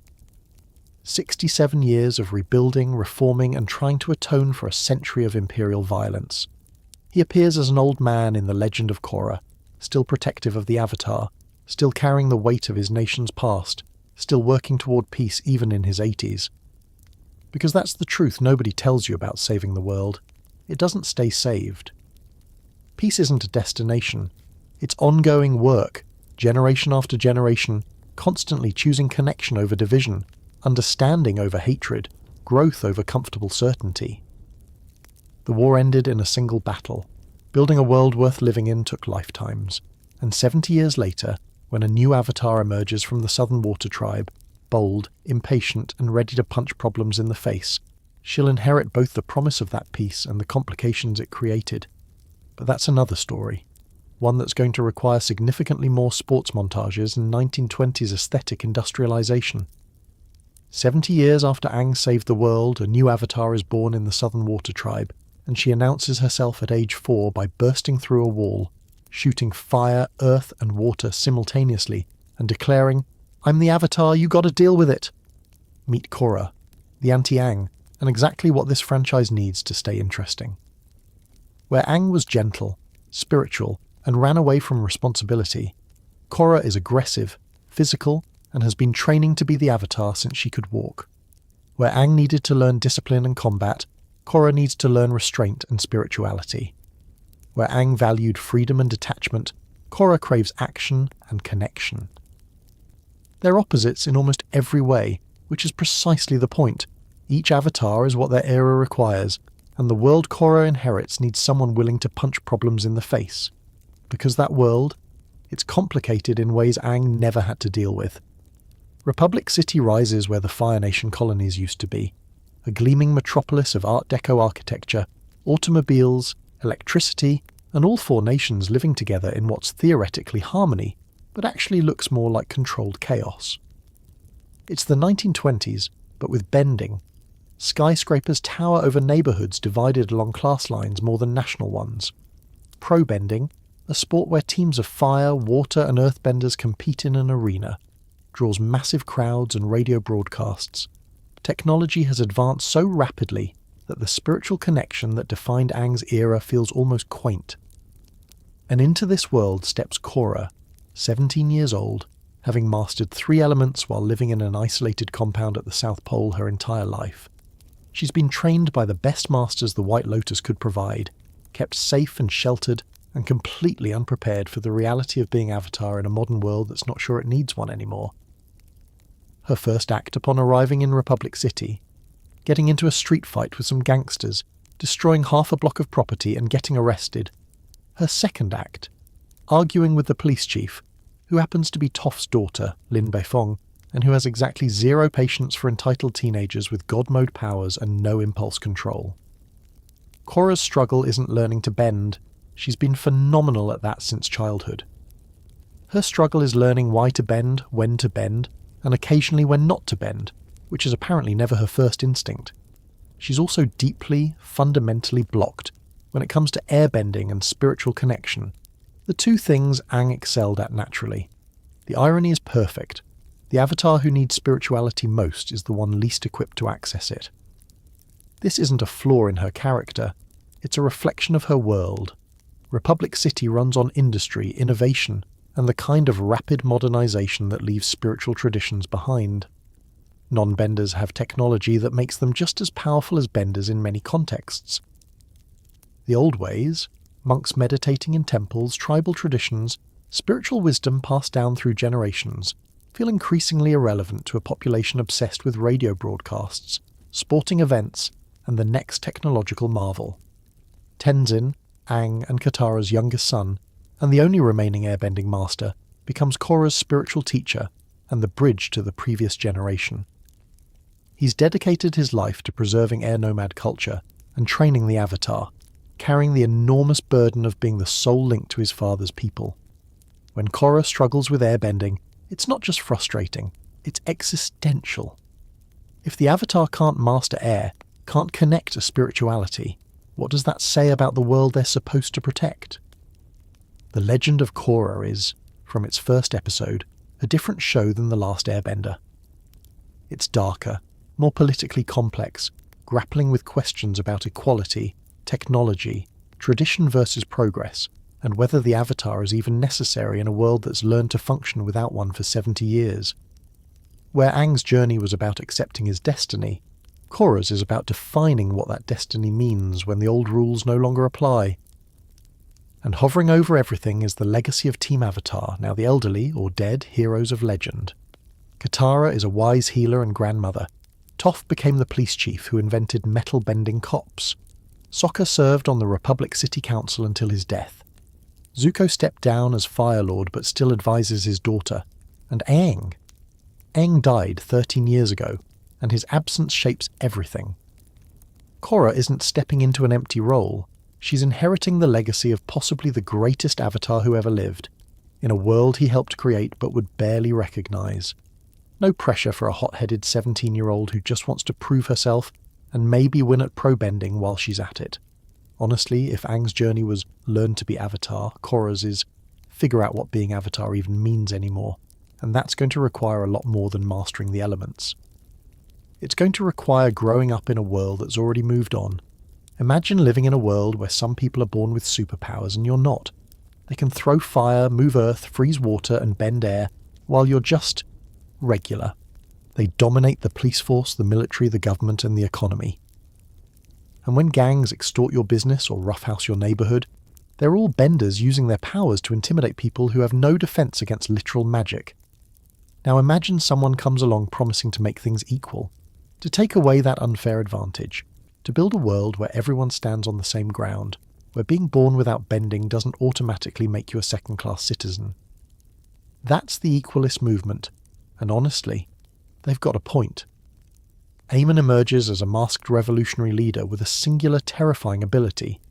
He can permanently remove someone's bending, not temporarily block it, not suppress it, completely erase it, leaving benders as powerless as the non-benders they've been oppressing.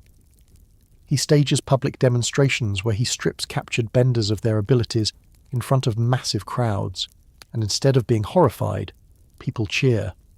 Because to them, this isn't terrorism, it's justice. The Equalists aren't wrong about the inequality. Republic City's power structures are dominated by benders. The police force is entirely made up of metal benders. The criminal underworld runs on bending-based extortion. Even sports and entertainment prioritize bending. If you're a non-bender, your options are limited, your voice is smaller, and the system wasn't built with you in mind. But here's where legitimate grievance curdles into something darker. Aemon doesn't want equality.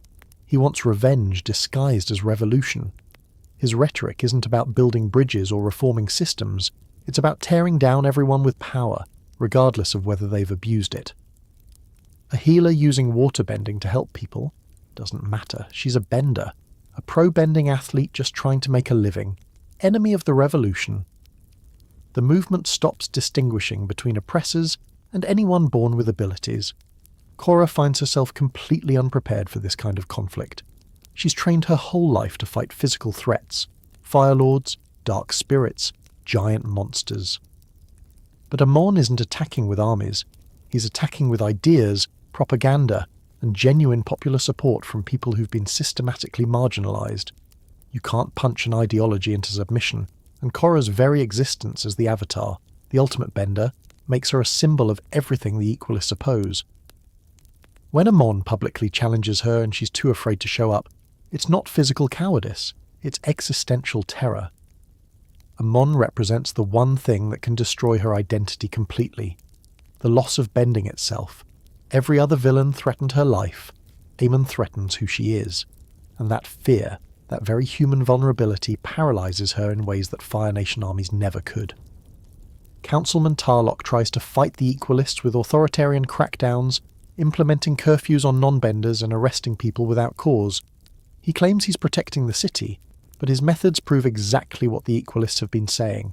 Benders will use their power to oppress anyone who threatens them.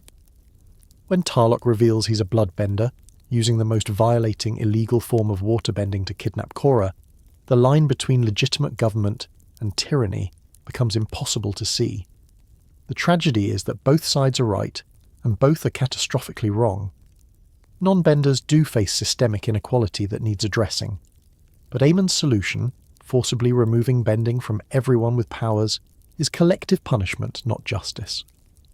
Tarlok's crackdowns do protect some benders from Equalist violence. But authoritarian control tactics justify exactly the resentment fueling the revolution. The finale reveals Aemon's secret. He's no attack, a waterbender and bloodbender, son of the criminal Yakone who terrorized Republic City decades ago. His entire revolution was built on a lie. The man promising equality was using bending, the most invasive, controlling form of bending, to strip others of their powers, while hiding his own abilities behind a mask and a fabricated backstory about spirits giving him his gift. When Korra exposes him in front of his followers, the movement collapses instantly. Not because the inequality disappeared, not because non-benders suddenly got fair treatment, but because the revolution was built on the charisma of one person whose hypocrisy destroyed any moral authority the cause might have had. Aemon and Tarlok die together, two brothers broken by their father's abuse, both using blood-bending to control others, both convinced their methods would save the world from the other's tyranny. Tarlok detonates their escape boat, ending them both in a murder-suicide that suggests maybe some wounds run too deep for redemption. The Equalist movement raises questions the series never fully answers. How do you address systemic inequality? When does legitimate protest become extremism? Can you build justice on the foundation of stripping people of their inherent abilities? And what happens when the revolutionary leader turns out to be exactly what he claimed to oppose? Honestly, Republic City just watched the entire political movement rise and fall in one season, and they still haven't addressed the underlying inequality that made people desperate enough to follow a masked vigilante in the first place. But hey, at least Korra got her bending back, learned to airbend, and discovered she can restore other people's abilities too. So that's one crisis down, 3 more seasons of increasingly complicated philosophical challenges to go. Turns out punching problems only works when the problems have faces. Systemic inequality requires actual policy reform, and nobody's ready for that conversation yet. Behind every monster is a story, and behind Amon's mask is a tragedy written in blood, literally. The revelation hits like a lightning bolt to the chest. Aemon, the revolutionary leader who promised equality and liberation, is Noatak, the son of Yakone, one of Republic City's most feared criminals, and a bloodbender so powerful he could control entire courtrooms without even moving his hands. Bloodbending is waterbending's darkest evolution, the ability to bend the water inside a person's body, turning them into a puppet, overriding their will, violating their autonomy in the most fundamental way possible. It was outlawed after Yakone's reign of terror, banned as a crime against humanity, something so invasive that even discussing it feels wrong. And yet, Yakone mastered it to such a degree that he could bloodbend without a full moon, without hand movements, with nothing but pure mental force. When Avatar Aang finally captured and tried Yakone, he didn't imprison him. He took away his bending entirely using energy bending, the same technique he'd used on Fire Lord Sozin. Justice served, right? The criminal stripped of his weapon, unable to hurt anyone again. Except Yakone had 2 sons, Noatak and Tarlok. Instead of learning from his defeat, Yakone became consumed by bitterness and rage. He moved his family to the wilderness, changed their names, and dedicated the rest of his life to turning his children into weapons for his revenge against the Avatar and Republic City. He trained them brutally, forcing them to bloodbend animals, then each other, pushing them past every moral and physical boundary until they became prodigies in the art he'd lost. The training was abuse. Pure, systematic, generational trauma inflicted through lessons in domination and control. Yakone beat them when they failed, praised them only when they mastered techniques that violated other living beings, and raised them to believe their purpose was vengeance for his humiliation. Noatak, the older brother, became so skilled he could do what no bloodbender before him could. He could permanently sever someone's connection to their bending. Not just suppress it temporarily, completely destroy it, the same way Aang had destroyed his father's firebending, but through bloodbending rather than spiritual energy manipulation. Eventually Noatak couldn't take it anymore. He ran away, abandoning his younger brother Tarlok to their father's abuse, leaving him alone with a man whose entire existence had become weaponizing his children. That abandonment shaped everything that came after. Tarlok followed a different path. He moved to Republic City, became a politician, a councilman, positioning himself as a defender of order and security. He buried his bloodbending abilities, kept his identity secret, and built a legitimate career. But his father's training never left him. When threatened, when challenged, when the equalist movement pushed him too far, Tarlok defaulted to what Yakone taught him: control through violence, power through domination. Noatak became Aemon, crafting an entire revolutionary identity around destroying what his father valued most, bending itself. If bending was the source of his father's pride and his own trauma, then eliminating it from the world became both revenge and liberation. He convinced himself he was saving people from oppression, while using the most oppressive form of bending ever created to do it. The tragic irony is perfect. Both brothers were trying to escape their father's shadow by becoming exactly what he made them. Tarlok used bloodbending to maintain order and control. Noatak used it to strip others of their power, while pretending he was different, special, chosen by spirits rather than broken by abuse. When Korra exposes Amon as a bloodbender in front of his followers, the movement collapses instantly. Not because the inequality disappeared, but because the foundation was a lie built on the same violence it claimed to oppose. The brothers' final scene together is devastating. Tarlok finds Noatak Amon fleeing Republic City, and for a moment they're just two brothers broken by the same father, shaped by the same abuse, both trying and failing to become something other than what he made them. Tarlok apologizes for not running away with Noatak when he had the chance. Noatak admits he's lost, his revolution revealed his hypocrisy, his identity shattered, nothing left but the scared kid who ran away from his father decades ago. Then Tarlok triggers the boat's engine ignition, detonating it with both of them aboard. Murder-suicide. The final escape from Yakone's legacy, because even in adulthood, even with power and influence and entire movements behind them, they couldn't imagine a future where they weren't defined by their father's cruelty. Generational trauma doesn't end when the abuser dies. It echoes through years, through choices, through children who become adults still fighting battles their parents started. Yakone destroyed his sons as surely as if he'd killed them himself, just on a longer timeline and with the added cruelty of making them destroy others first. The cycle of abuse played out across 3 generations.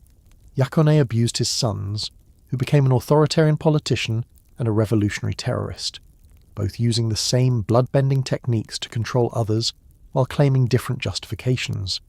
Sometimes the worst thing a parent can do isn't hit you, it's teach you that power comes through controlling others, that strength means domination, that love is conditional on becoming the weapon they need you to be. And sometimes, the only way broken people know how to stop the cycle is to ensure it ends with them, permanently. Book 2 of Korra takes a hard left turn from political thriller about inequality, straight into ancient spirits' 10,000-year cycles, and your uncle is definitely evil but nobody believes you. Welcome to the messiest family reunion in Avatar history, featuring civil war, daddy issues, and the actual end of the world. Unalaq is Korra's uncle, the chief of the Northern Water Tribe, and a deeply spiritual man who claims he can calm angry spirits through ancient techniques nobody else remembers. When Korra struggles with her spiritual training, because she's spent her entire life punching problems instead of meditating about them, Unalaq offers to help. He's knowledgeable, patient, and seemingly invested in helping Korra become a fully realized avatar. Red flags? What red flags? Sure, he's a little intense about spirits and tradition, but that's just cultural values, right? Wrong. So incredibly wrong. Unalaq orchestrates a civil war between the northern and southern water tribes, manipulating events to position himself as the leader of both tribes, while framing Korra's father Tonrak as a rebel. He claims the South has lost touch with spiritual traditions and needs northern guidance, which sounds like cultural preservation, but looks an awful lot like imperialism with extra steps, and significantly more condescension about meditation practices. Korra finds herself caught between her father and her uncle, between southern independence and spiritual duty, and she makes several spectacularly bad decisions because she's 17 and nobody's equipped her to handle "my uncle is conquering my homeland while claiming it's for spiritual enlightenment."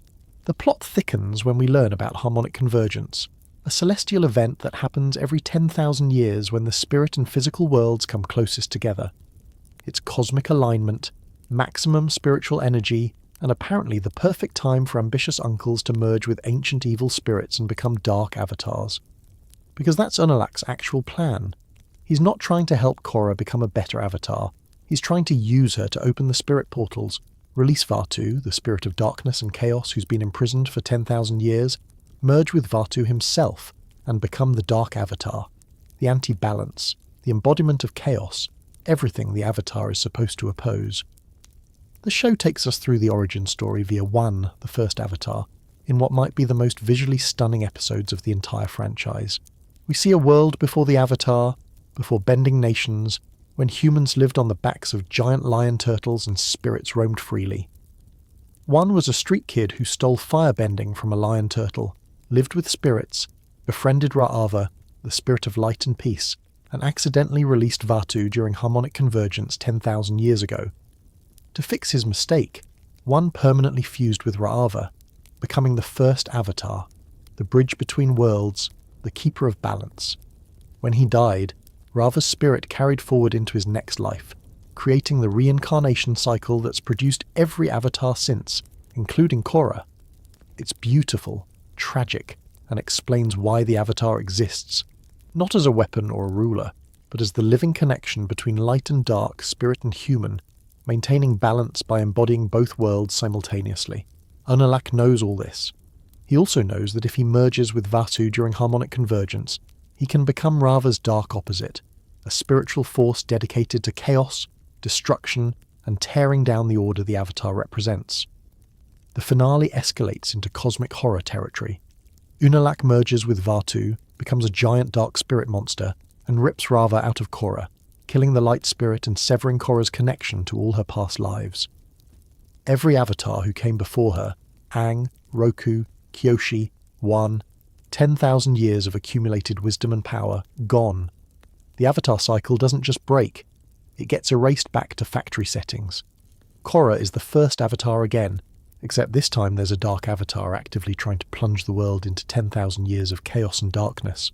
She wins by becoming a giant blue spirit version of herself through sheer willpower and cosmic spiritual energy, fighting kaiju style in Republic City's harbour, while everyone watches in confused terror.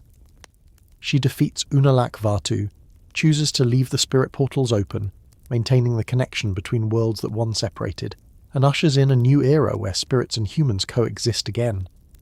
But her connection to her past lives, still gone. The wisdom of 10 millennia of avatars, deleted. Korra has to build her legacy from scratch, disconnected from the guidance every avatar before her relied on. Book 2 is divisive among fans. The love triangle drama, the tonal shifts, the cosmic scale that feels disconnected from Book 1's grounded political themes. But it establishes something crucial. Korra can't rely on the past. She has to forge her own path, define what being Avatar means without Aang's wisdom to guide her.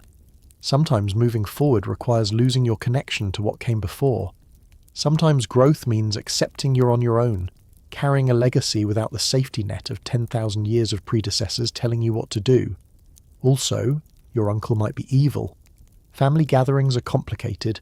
There are losses you can recover from, and then there's watching 10,000 years of accumulated wisdom, power, and identity get ripped out of your soul while a dark spirit literally tears your past lives away one by one. Korra doesn't just lose a fight to Unalaq. Then imagine all of that being deleted in an instant, leaving you as just you, one person, one lifetime. No Aang to consult about airbending philosophy, no Roku to advise on Fire Nation politics, no Kyoshi to channel when you need the ruthless pragmatism of a woman who lived 230 years and took exactly zero nonsense from anyone. Just Korra. Alone. The first Avatar again, except this time the world already expects her to be the culmination of 10,000 years of experience. The loss is devastating on multiple levels. Practically, it means Korra loses access to the Avatar state's full power. When she eventually reconnects with Raava and can enter it again, she's not channeling the combined strength of every Avatar.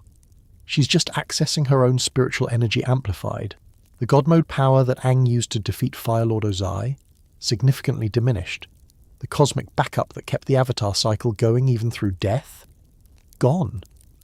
But the practical loss is nothing compared to the existential crisis. Korra's entire identity has been built around being the Avatar, not just a person who can bend all four elements, but the latest incarnation in an eternal cycle of balance keepers. She's supposed to carry forward the legacy, learn from past mistakes, add her own chapter to an endless story. Instead, she becomes the story's new beginning, whether she wants to be or not. The show doesn't shy away from how traumatic this is. When Korra reconnects with Raava, through Jinora's spiritual intervention and Korra's own inner strength, she wins the battle. She defeats Unalaq, stops the 10,000 years of darkness, saves the world. But that connection to her past lives, still severed. Raava is restored, the Avatar cycle continues, but the chain of memory and consciousness that linked every Avatar is broken at Korra. Future Avatars will be connected to Korra and whoever comes after her, but they'll never know Aang. They'll never access Roku's memories or channel Kyoshi's earthbending mastery. 10,000 years of accumulated knowledge and experience, lost, not destroyed completely, but no longer accessible. The lineage starts over with Korra as its foundation. Some fans hated this development. It felt like erasing Avatar, the Last Airbender's legacy, diminishing Aang's importance, breaking something sacred about the franchise's mythology for shock value. But narratively it's genius, because it forces Korra to stop relying on the past and forge her own path forward. Every previous avatar could meditate, consult their past lives, and get guidance from people who'd faced similar challenges. Korra can't do that anymore. She has to make her own decisions, define her own version of balance, figure out what being Avatar means without the cosmic instruction manual. It's terrifying. It's also liberating. Because Korra was never good at being Aang 2.0. She's aggressive where he was peaceful, physical where he was spiritual, impatient where he was contemplative. Trying to live up to his legacy while channeling his advice was always going to leave her feeling inadequate. Now she has no choice but to be herself, to trust her own instincts, to build something new rather than preserving something old. This severing of the Avatar cycle is a metaphor for growing up. At some point, you can't keep asking your parents, your mentors, your predecessors what they would do. You have to make your own choices, live with your own mistakes, and trust that you're enough even without all that accumulated wisdom backing you up. Korra becomes the Avatar who has to stand on her own. And over the next 2 seasons, that isolation, that pressure, that loss of her cosmic support system will break her down completely before she learns to rebuild herself from the foundation up. Sometimes moving forward means losing everything you thought made you strong and discovering you're strong enough on your own. Even if you really, really wish you could just ask Aang what he'd do about the anarchist terrorist with flight powers who's literally poisoning you to death. That would be helpful. But nope, you're on your own, kid. Welcome to being the Avatar without a safety net. It's going to hurt. Harmonic convergence didn't just reconnect the spirit and physical worlds, it also randomly gave airbending to people across the world who'd never bent anything in their lives, creating a whole generation of new airbenders who have absolutely no idea what they're doing. Most of them are thrilled, confused, or accidentally destroying their homes with surprise gusts of wind. One of them is a philosopher criminal named Zahir, who's been imprisoned for 13 years for attempting to kidnap the Avatar when she was a child. And he's absolutely delighted, because now he can finally put his anarchist ideology into practice with actual superpowers. Meet the Red Lotus, 4 of the most dangerous benders alive reunited after years of imprisonment, dedicated to a single goal: eliminating all world leaders, tearing down governments, and returning humanity to its natural state of absolute freedom. No nations, no rulers, no Avatar. Just pure, unregulated chaos masquerading as liberation. Zahir is the philosopher king of this nightmare. He quotes Air Nomad poetry, understands airbending philosophy better than most actual air nomads, and genuinely believes that all hierarchy is oppression, all authority is tyranny, and the only way to achieve true balance is to burn down every institution and let people govern themselves. He's an anarchist in the truest sense, not just anti-government but anti-structure, convinced that humanity's natural state is freedom, and that anything constraining that freedom must be destroyed. His crew represents bending at its most terrifying. Pali is a combustion bender who shoots explosions from her third eye. Minghua is an armless waterbender who creates water tentacles as prosthetic limbs and moves like something from a horror movie. And Ghazan is a lava bender who can melt solid earth into magma and reshape battlefields into death traps.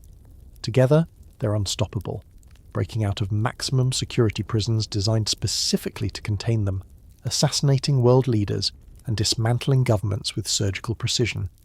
And their ultimate target, Korra.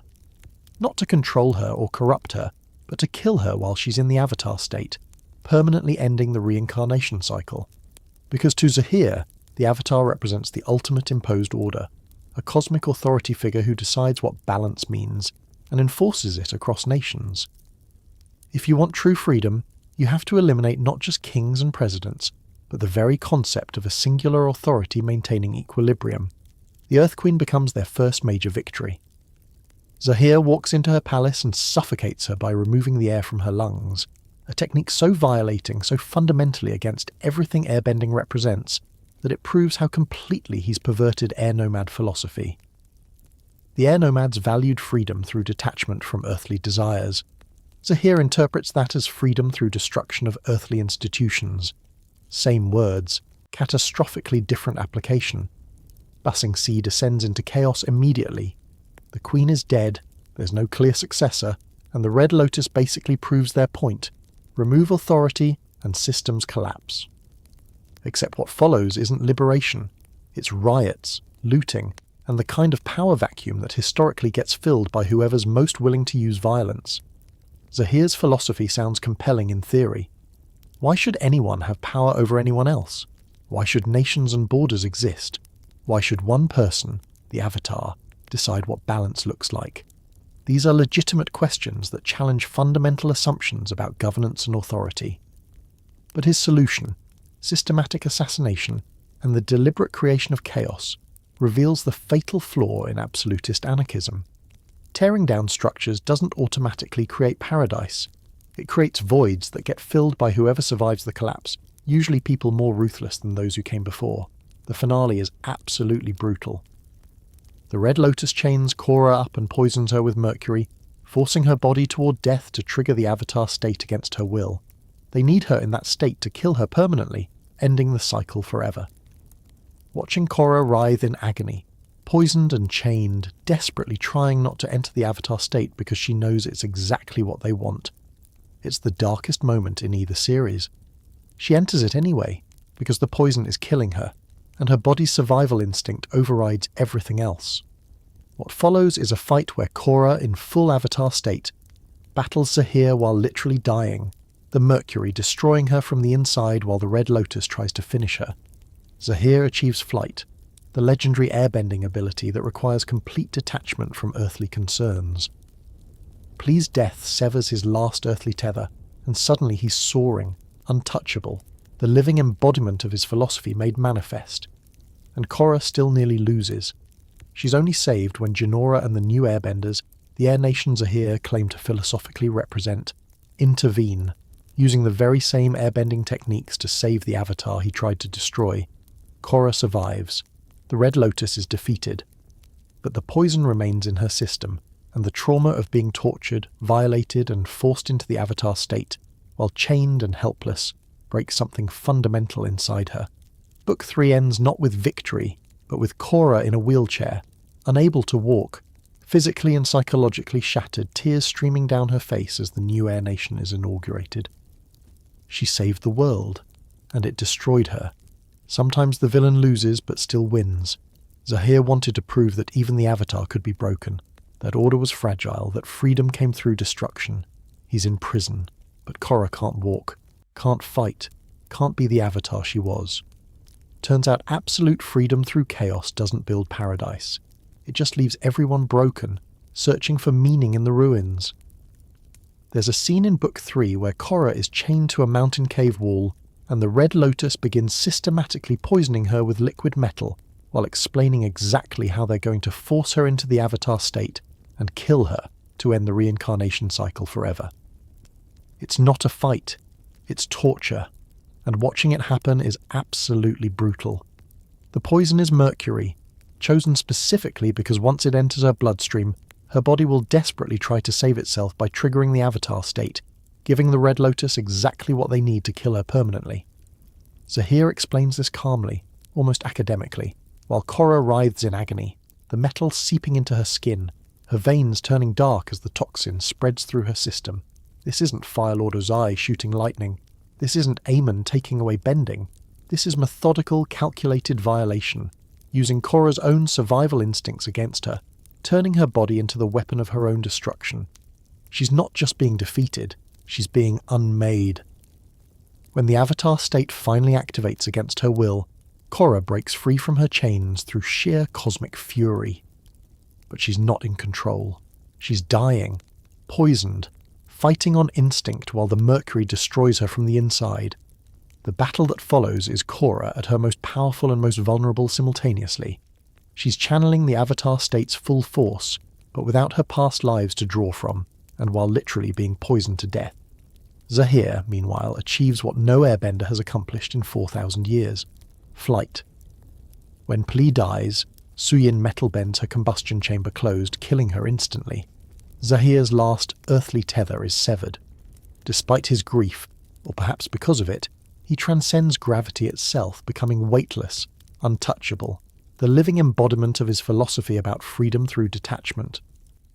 It's beautiful and horrifying. Zahir soaring through the air, Korra pursuing him in the Avatar state while her body shuts down, the two of them locked in aerial combat above the mountains, while Mercury literally kills her with every passing second. She's fighting for her life against someone who's achieved enlightenment through loss, who's become what he always wanted to be at the exact moment he's destroying what she is. Korra nearly loses. The poison is too much, her body failing, and Zahir begins suffocating her mid-flight, removing the air from her lungs the same way he killed the Earth Queen. She's seconds from death, from ending the Avatar cycle, from giving Zahir everything he wanted. Then Jinora and the New Air Nation intervene. They create a massive tornado that rips Zahir from the sky and slams him into the ground.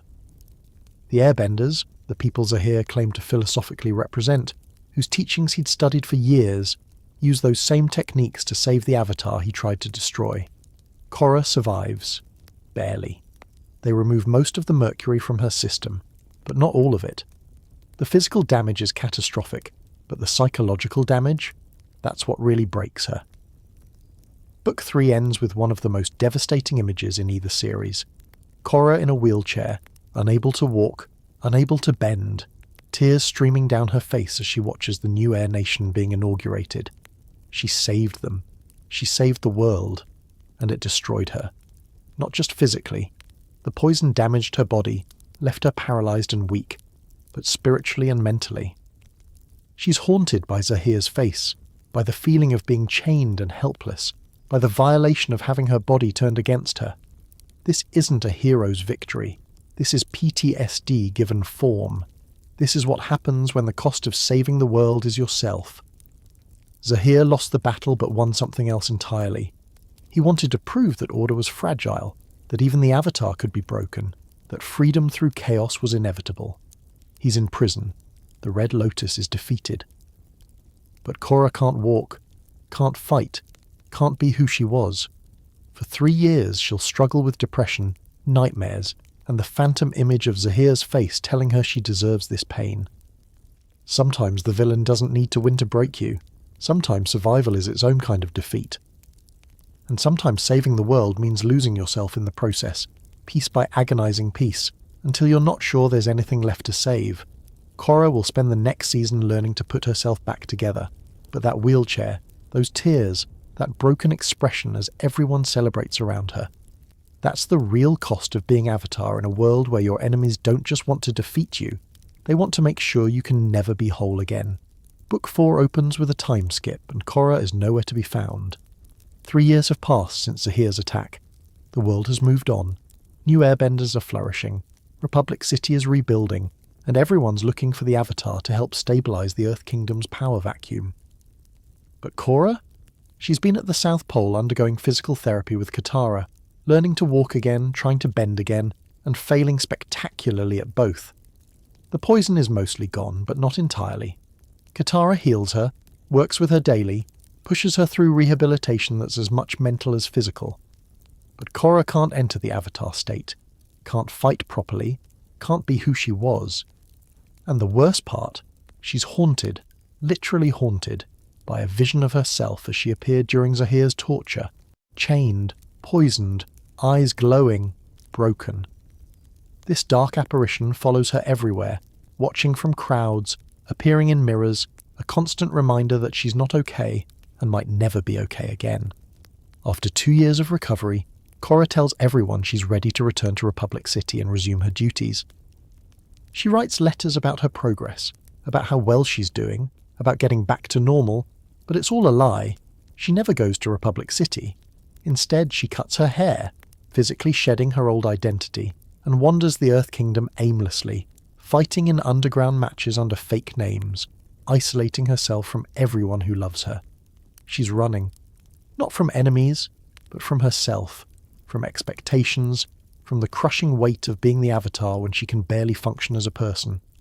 Korra Alone is the episode that unpacks her struggle, and it's one of the most powerful depictions of PTSD and depression in animation. We see her physical recovery through flashbacks, learning to walk with a cane, trying to waterbend and creating pathetic splashes instead of waves, the frustration of a body that won't obey, of powers that feel broken beyond repair. But the psychological damage is worse. Every time she tries to fight, she sees Zahir's face. Every time she accesses her power, she relives being chained and violated. The hallucination of her darker self becomes more aggressive, chasing her, attacking her, until she's not sure what's real anymore. The show doesn't sugarcoat this. Korra's recovery isn't a montage set to inspiring music, where she trains hard and gets better. It's 3 years of grinding, painful work where progress is measured in tiny increments and setbacks are constant. Some days she can bend, some days she can't. Some days she believes she'll heal, most days she doesn't. She ends up in the foggy swamp, the same mystical location from Avatar, the Last Airbender, where her dark apparition finally corners her. They fight, and Korra loses consciousness, drowning in a vision that feels like death. She wakes up in Toph Beifong's home, the greatest earthbender in the world, now an elderly hermit living in a swamp because people are exhausting and she's earned her retirement. Toph doesn't coddle her. She's still Toph, blunt, sarcastic, and exactly the tough love mentor Korra needs. She immediately senses the remaining mercury poison in Korra's body, the toxin everyone else missed, still lodged there not because it can't be removed, but because Korra's been holding on to it. "You're afraid," Toph tells her. Afraid of being hurt again, afraid of being weak, afraid that if she lets go of her pain, she won't have an excuse for not being the Avatar everyone expects. The poison becomes a metaphor. Korra's trauma, her fear, her identity crisis. She's been carrying it because on some level, it's become part of who she is. Letting it go means facing the world without that protective barrier of, "I'm broken, so I can't fail." With Toph's brutal honesty and guidance, Korra finally bends the remaining poison out of her body. But the real breakthrough isn't physical. It's accepting what happened. Not forgetting Zahir's torture, not pretending it didn't break her, but acknowledging that she survived it, that the experience changed her, and that's okay. "I don't think I'll ever forget what Zahir did to me," Korra says later, "but I'm finally able to accept what happened, and I think that's going to make me stronger." It's the most mature take on trauma recovery in the franchise. Healing doesn't mean erasing the past or returning to who you were before. It means integrating the pain, accepting that you're different now, and choosing to move forward anyway. Korra's recovery arc is messy, non-linear, and painfully realistic. She doesn't just get better. She learns to live with what happened, to be strong in new ways, to define herself beyond her trauma while acknowledging it shaped her. Sometimes the hardest battle isn't against villains. It's against your own brain telling you you're not enough, your body refusing to cooperate, and the fear that maybe you'll never be whole again. And sometimes healing means accepting that whole doesn't mean unchanged. It means learning to carry your scars while still moving forward. When Zahir killed the Earth Queen and plunged Ba Sing Se into chaos, he created a power vacuum the size of a continent. The Earth Kingdom, the largest nation in the world, collapsed into anarchy, with warlords, bandits, and petty tyrants carving up territories while refugees flooded the countryside. Into that chaos stepped a young security officer named Kuvira, and she had a vision: stability, order, and an Earth Kingdom reunited under strong leadership. She travelled from state to state, convincing or forcing provinces to join her Earth Empire, rebuilding infrastructure, distributing food, and restoring what Zahir's freedom had destroyed. She called herself the Great Uniter. Her soldiers wore green uniforms with sharp militaristic precision, and by the time Korra recovered enough to return to the world, Kuvira had accomplished what seemed impossible. She'd stabilized the Earth Kingdom and was on the verge of completing reunification. The problem? Her methods, because Kuvira doesn't just unite, she conquers. Towns that refuse to join the Empire are blockaded until they starve. Dissenters are sent to re-education camps. Non-Earth Kingdom citizens are rounded up and expelled because they're not true citizens, and anyone who questions her authority quickly learns that stability comes with a price: absolute obedience. Kuvira represents fascism emerging from chaos, the seductive promise that if you just surrender your freedom to a strong leader, they'll protect you from the disorder that threatens everything. She genuinely believes she's saving the Earth Kingdom, that her authoritarian methods are necessary, that the end justifies the means, and the terrifying part: she's not entirely wrong about the kingdom needing strong leadership after years of neglect and the Queen's corrupt rule. But there's a difference between leadership and dictatorship, between stability and oppression, and Kuvira crossed that line so gradually that by the time anyone noticed, she'd already built an empire. Her backstory adds tragic dimension. Kuvira was adopted into the Beifong family, but always felt like an outsider, never quite belonging, constantly trying to prove her worth through achievement and loyalty. She became Su Beifong's protégé, captain of Zhao Fu's guard, and when the Earth Kingdom needed help, she volunteered to lead the stabilization effort. Su initially supported her, but as Kuvira's methods grew more extreme, Su withdrew support, essentially abandoning her again. From Kuvira's perspective, she's been abandoned by everyone who mattered: her birth parents, her adoptive family, and now, the woman who trained her. So she builds her own family, her own nation, and proves she doesn't need anyone's approval. She'll unite the Earth Kingdom herself, by force if necessary, and show everyone what she's capable of achieving alone. The relationship between Kuvira and Korra mirrors the larger themes perfectly. Kuvira sees Korra as weak, broken, and ineffective. The Avatar disappeared for 3 years while the world fell apart, and Kuvira stepped up to do what Korra couldn't. When they finally duel for control of Zhao Fu, Kuvira systematically dismantles Korra, using psychological warfare as much as physical attacks, pushing every button about Korra's trauma and inadequacy. Korra enters the Avatar state in desperation and nearly kills Kuvira, until she hallucinates seeing herself as the dark apparition from her PTSD in Kuvira's place and collapses. It's devastating because Korra's trauma literally prevents her from stopping a fascist dictator. The villain wins not through superior power, but because the hero is still too broken to fight effectively. Kuvira's ultimate weapon is a Colossus, a massive mech powered by spirit energy, weaponized into a cannon that can level buildings. She marches it into Republic City, threatening to destroy the capital unless they surrender, proving that her vision of unity extends to conquering territories that were never part of the Earth Kingdom in the first place. The final battle is Team Avatar versus a skyscraper-sized war machine, with Kuvira piloting from inside, convinced her technological superiority makes her unstoppable.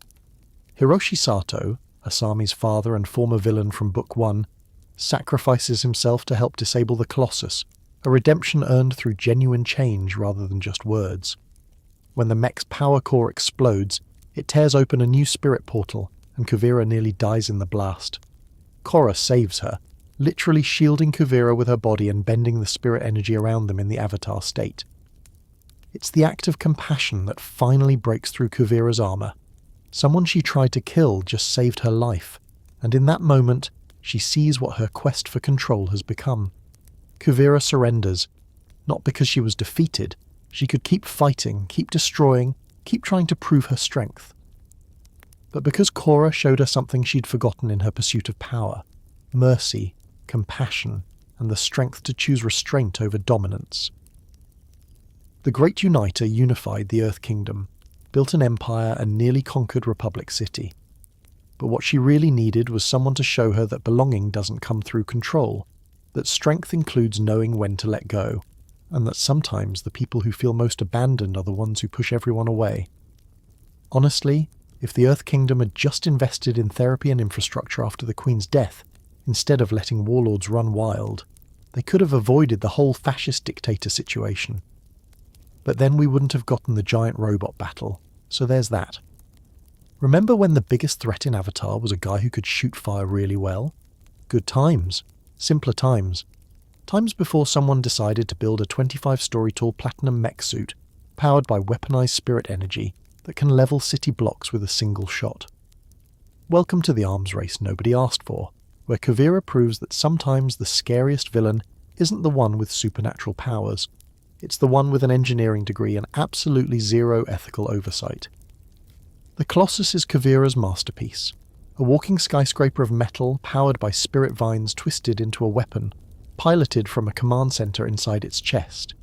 It marches on Republic City with the mechanical inevitability of industrialized warfare, and everything about it screams, this is what happens when you prioritize technological advancement over asking whether you should.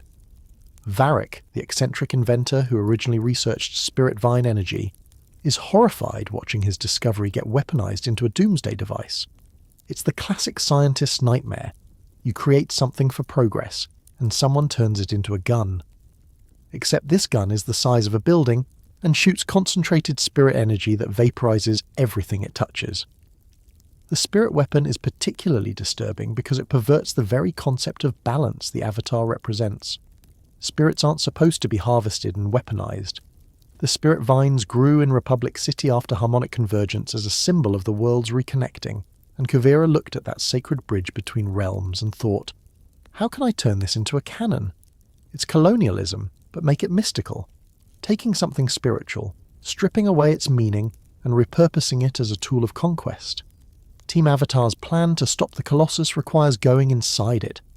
Because of course the giant robot has a weak point, and of course someone has to sacrifice themselves to exploit it. Hiroshi Sato, Asami's father and former Equalist sympathizer, who built weapons to oppress benders, volunteers for the mission. It's his chance at redemption, his opportunity to use his engineering genius for something other than hatred. The reconciliation between Hiroshi and Asami before the battle is devastating in its brevity. Years of estrangement, of Hiroshi choosing ideology over his daughter, of Asami building a life without him. And now he's asking for one more chance to be her father by sacrificing himself so she and her friends can live. He dies cutting through the Colossus's power supply, electrocuted while giving Team Avatar the opening they need. Asami loses her father just as she was beginning to forgive him, which is somehow both the worst timing and the only appropriate ending for a man whose entire arc was realizing too late what actually mattered. Inside the mech, Korra and Kuvira have their final confrontation, not in some mystical spirit realm, but in a machine, surrounded by the technology that represents Kuvira's vision of power through control. When Kuvira fires the spirit cannon at point-blank range and it destabilizes, Korra makes a split-second choice that defines everything she's learned. She shields Kuvira with her own body, entering the Avatar state and bending the spirit energy around them both. It's not a violent attack, it's protection. Defense. The Avatar as bridge rather than weapon, choosing to save even the person who tried to destroy her, because that's what balance actually means. Not defeating your enemies, but recognizing their humanity even in the moment of their defeat. The explosion of spirit energy tears open a new portal to the spirit world, the third such gateway in existence. In the ruins of Republic City, surrounded by devastation caused by weaponized spirituality, Korra creates something beautiful from destruction. Another connection between worlds, another bridge, another chance for balance. Kuvira surrenders in that spirit world clearing, finally understanding what Korra tried to tell her all along. Power isn't about control, strength isn't about domination, and unity achieved through fear and force isn't unity at all. It's just organized oppression with better branding. The Colossus falls, the war ends, and the lesson isn't subtle. Technology without wisdom is just a bigger weapon. Progress without ethics is just more efficient destruction. You can build the most powerful machine in history, weaponize the sacred, conquer nations with industrial might. But at the end of the day, one person choosing compassion over violence can create something no weapon ever could. Also, giant robots are cool until someone points out they're basically mobile war crimes, at which point they become significantly less cool and significantly more. Maybe we should have regulations about building these things. Republic City's zoning board is going to have so many questions about permits and environmental impact statements. Assuming they survive the giant robot rampage, which is not guaranteed. Sometimes the future isn't about who has the biggest weapon. It's about who has the wisdom to choose not to fire it, and the compassion to save even those who would. Does anything I do matter? Here's the question that haunts every avatar from Aang to Korra, whispered during meditation sessions and shouted during mental breakdowns. If the Avatar is supposed to maintain balance, why does the world keep falling apart? Aang ended a century-long war and took away the Fire Lord's bending without killing him. Noble, heroic, the kind of ending that gets you history books and statues. 70 years later, Republic City has inequality so systemic that a revolution nearly succeeds. A civil war tears apart the water tribes, an anarchist poisons the Avatar and kills world leaders, and a fascist dictator builds a giant robot to conquer everyone. So did Aang actually fix anything? Or did he just pause the violence long enough for new problems to ferment?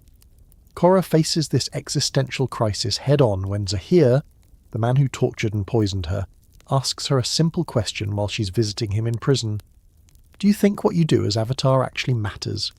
It's the worst possible person asking the most devastating question at exactly the moment Korra's most vulnerable to doubt. Because look at the evidence. Korra stopped Amon and the Equalist Revolution, but non-bender inequality still exists.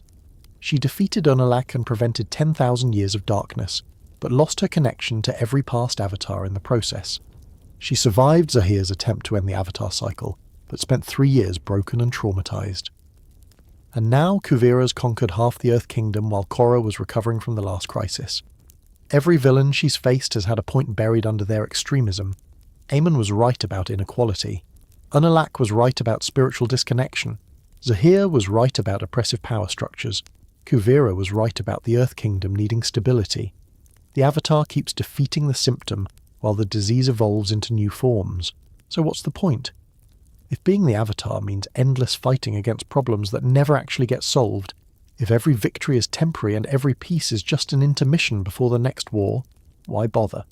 Why suffer, sacrifice, and break yourself repeatedly for a world that's going to find new ways to fall apart regardless? Tenzin's response is perfect in its simplicity and profundity. The era of peace you helped create is the longest in history. You've opened the spirit portals and shown the world that humans and spirits can coexist. You brought airbending back and trained a new generation of airbenders. The world is a better place because of you. It's not about creating permanent perfection. It's about making things incrementally better, knowing they'll get worse again, and choosing to keep trying anyway. The Avatar doesn't end conflict. Conflict is inherent to existence, to change, to life itself.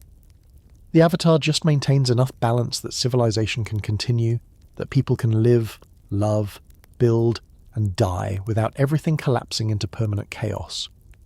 This is fundamentally existentialist philosophy. Meaning isn't inherent or guaranteed. You create it through your choices, your actions, your commitment to values, even when the universe doesn't promise your efforts will matter eternally. Korra doesn't save the world forever. She saves it today, knowing tomorrow will bring new challenges, and that's enough because that's all anyone can ever do. The Buddhist influence is equally strong. The Avatar's role mirrors the concept of the Bodhisattva, someone who could achieve enlightenment and escape the cycle of suffering, but chooses to remain in the world to help others. Korra can't opt out of being the Avatar even when it destroys her. She's bound to this role, this suffering, this endless cycle of conflict and resolution. The question isn't whether to escape, it's how to carry the burden with grace. When Korra saves Kuvira instead of killing her, when she creates a third spirit portal from destruction, when she chooses compassion over vengeance despite everything she suffered, that's the answer to does it matter? It matters because she chooses to make it matter, because every act of mercy plants seeds for futures she'll never see, because the alternative is surrendering to nihilism and letting the world burn. The final scene of the series shows Korra and Asami walking hand in hand into the spirit portal, taking a vacation after years of trauma and conflict.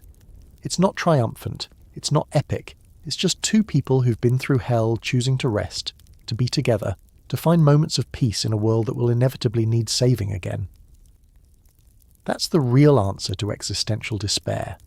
You can't control whether your actions have permanent cosmic significance, but you can control whether you show up, whether you choose love over hate, whether you keep trying even when the outcome is uncertain. Does anything Korra does as Avatar actually matter? Maybe, maybe not. But she does it anyway, and that choice, that commitment to keep fighting, keep loving, keep building despite uncertainty, that's what creates meaning in a universe that doesn't provide it automatically.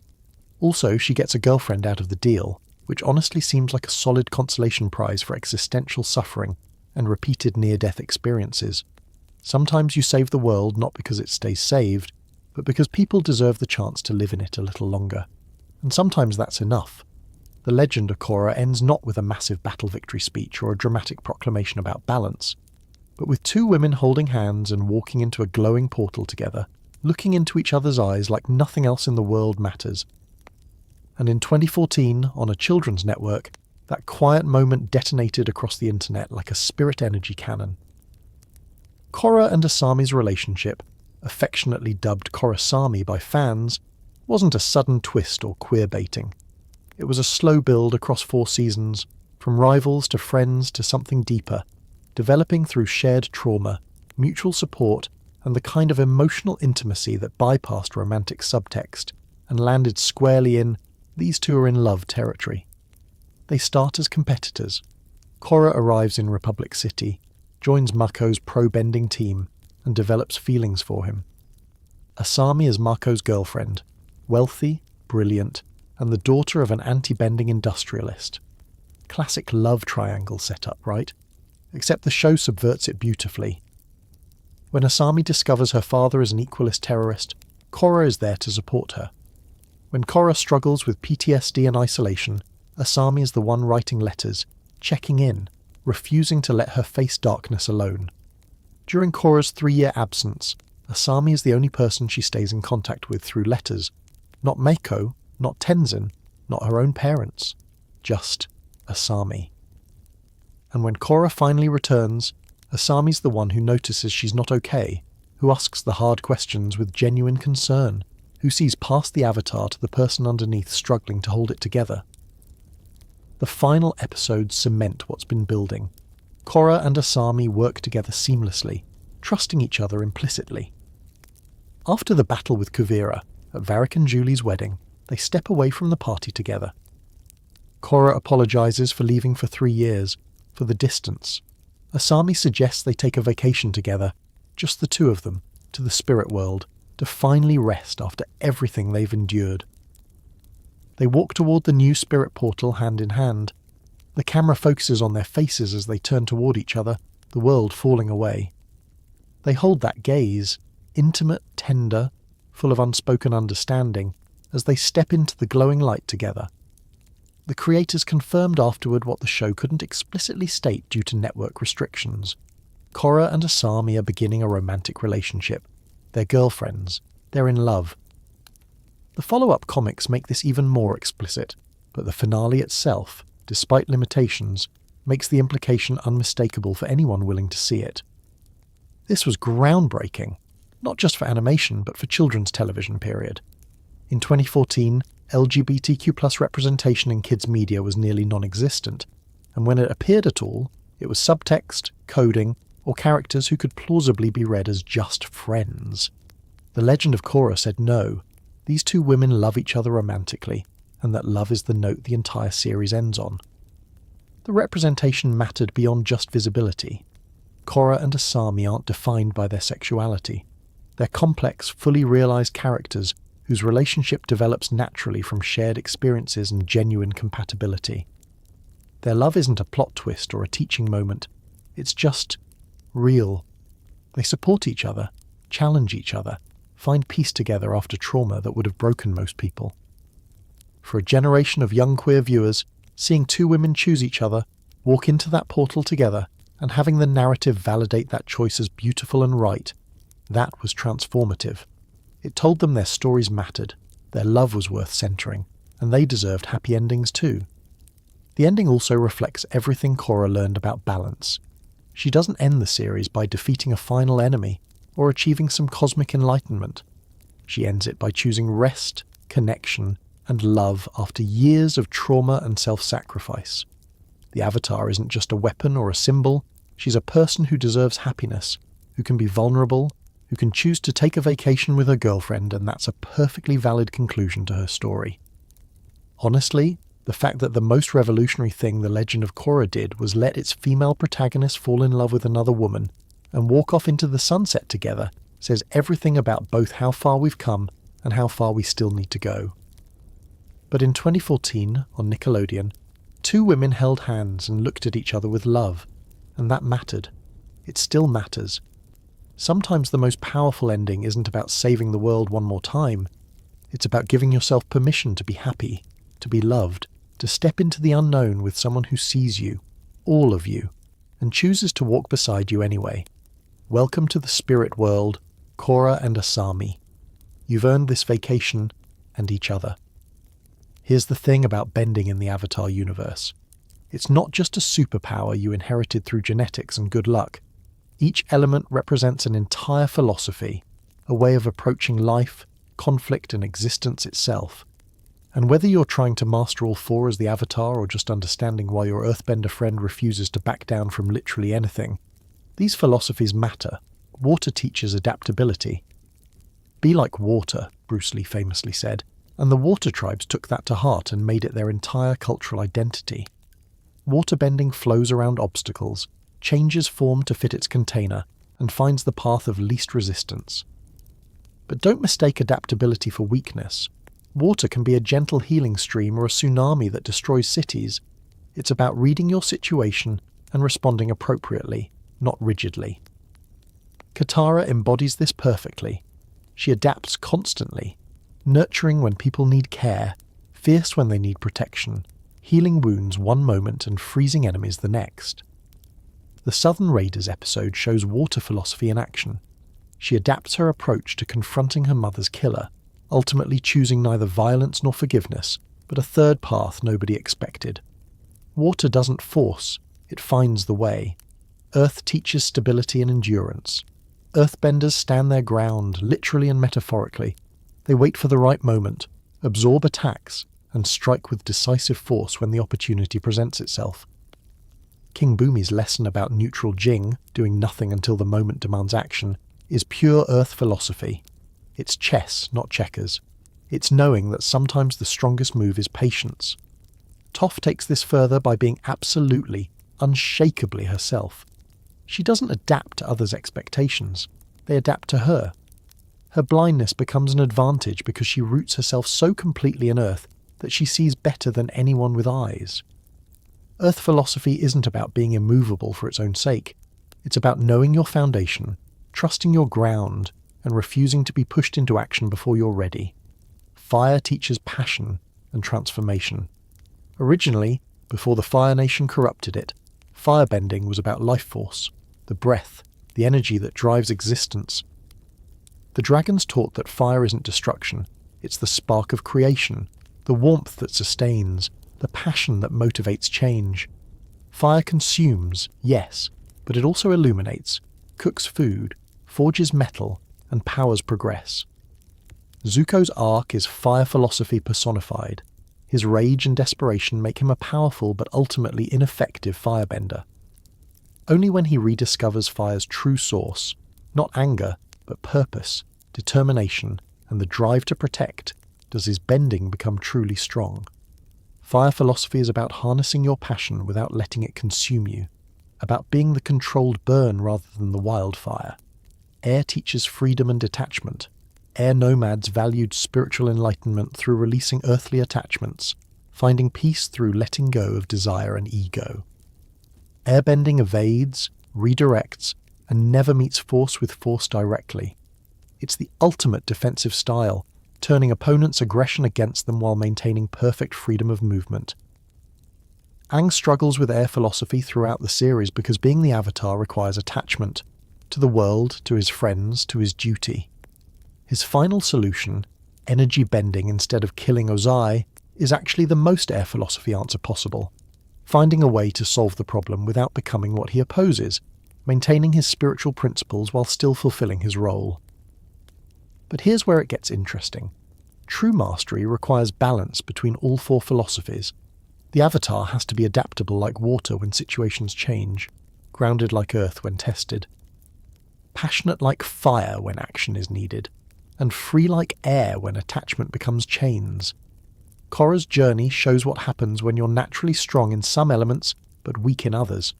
She's fire and earth, aggressive, confrontational, grounded in the physical world. Learning water's adaptability and air's spiritual detachment takes her 4 seasons of trauma, growth, and hard-won wisdom. By the end, she can flow around problems, stand firm when necessary, fight with controlled passion, and let go of her need to control everything. Each villain in Korra represents an element taken to toxic extreme. Aemon is water's adaptability twisted into shapeless chaos, destroying identity itself. Unalak is air's spirituality without grounding, detachment becoming fanaticism. Zahir is air's freedom without responsibility, absolute liberty through absolute destruction. Kuvira is earth's stability without compassion, order through oppression.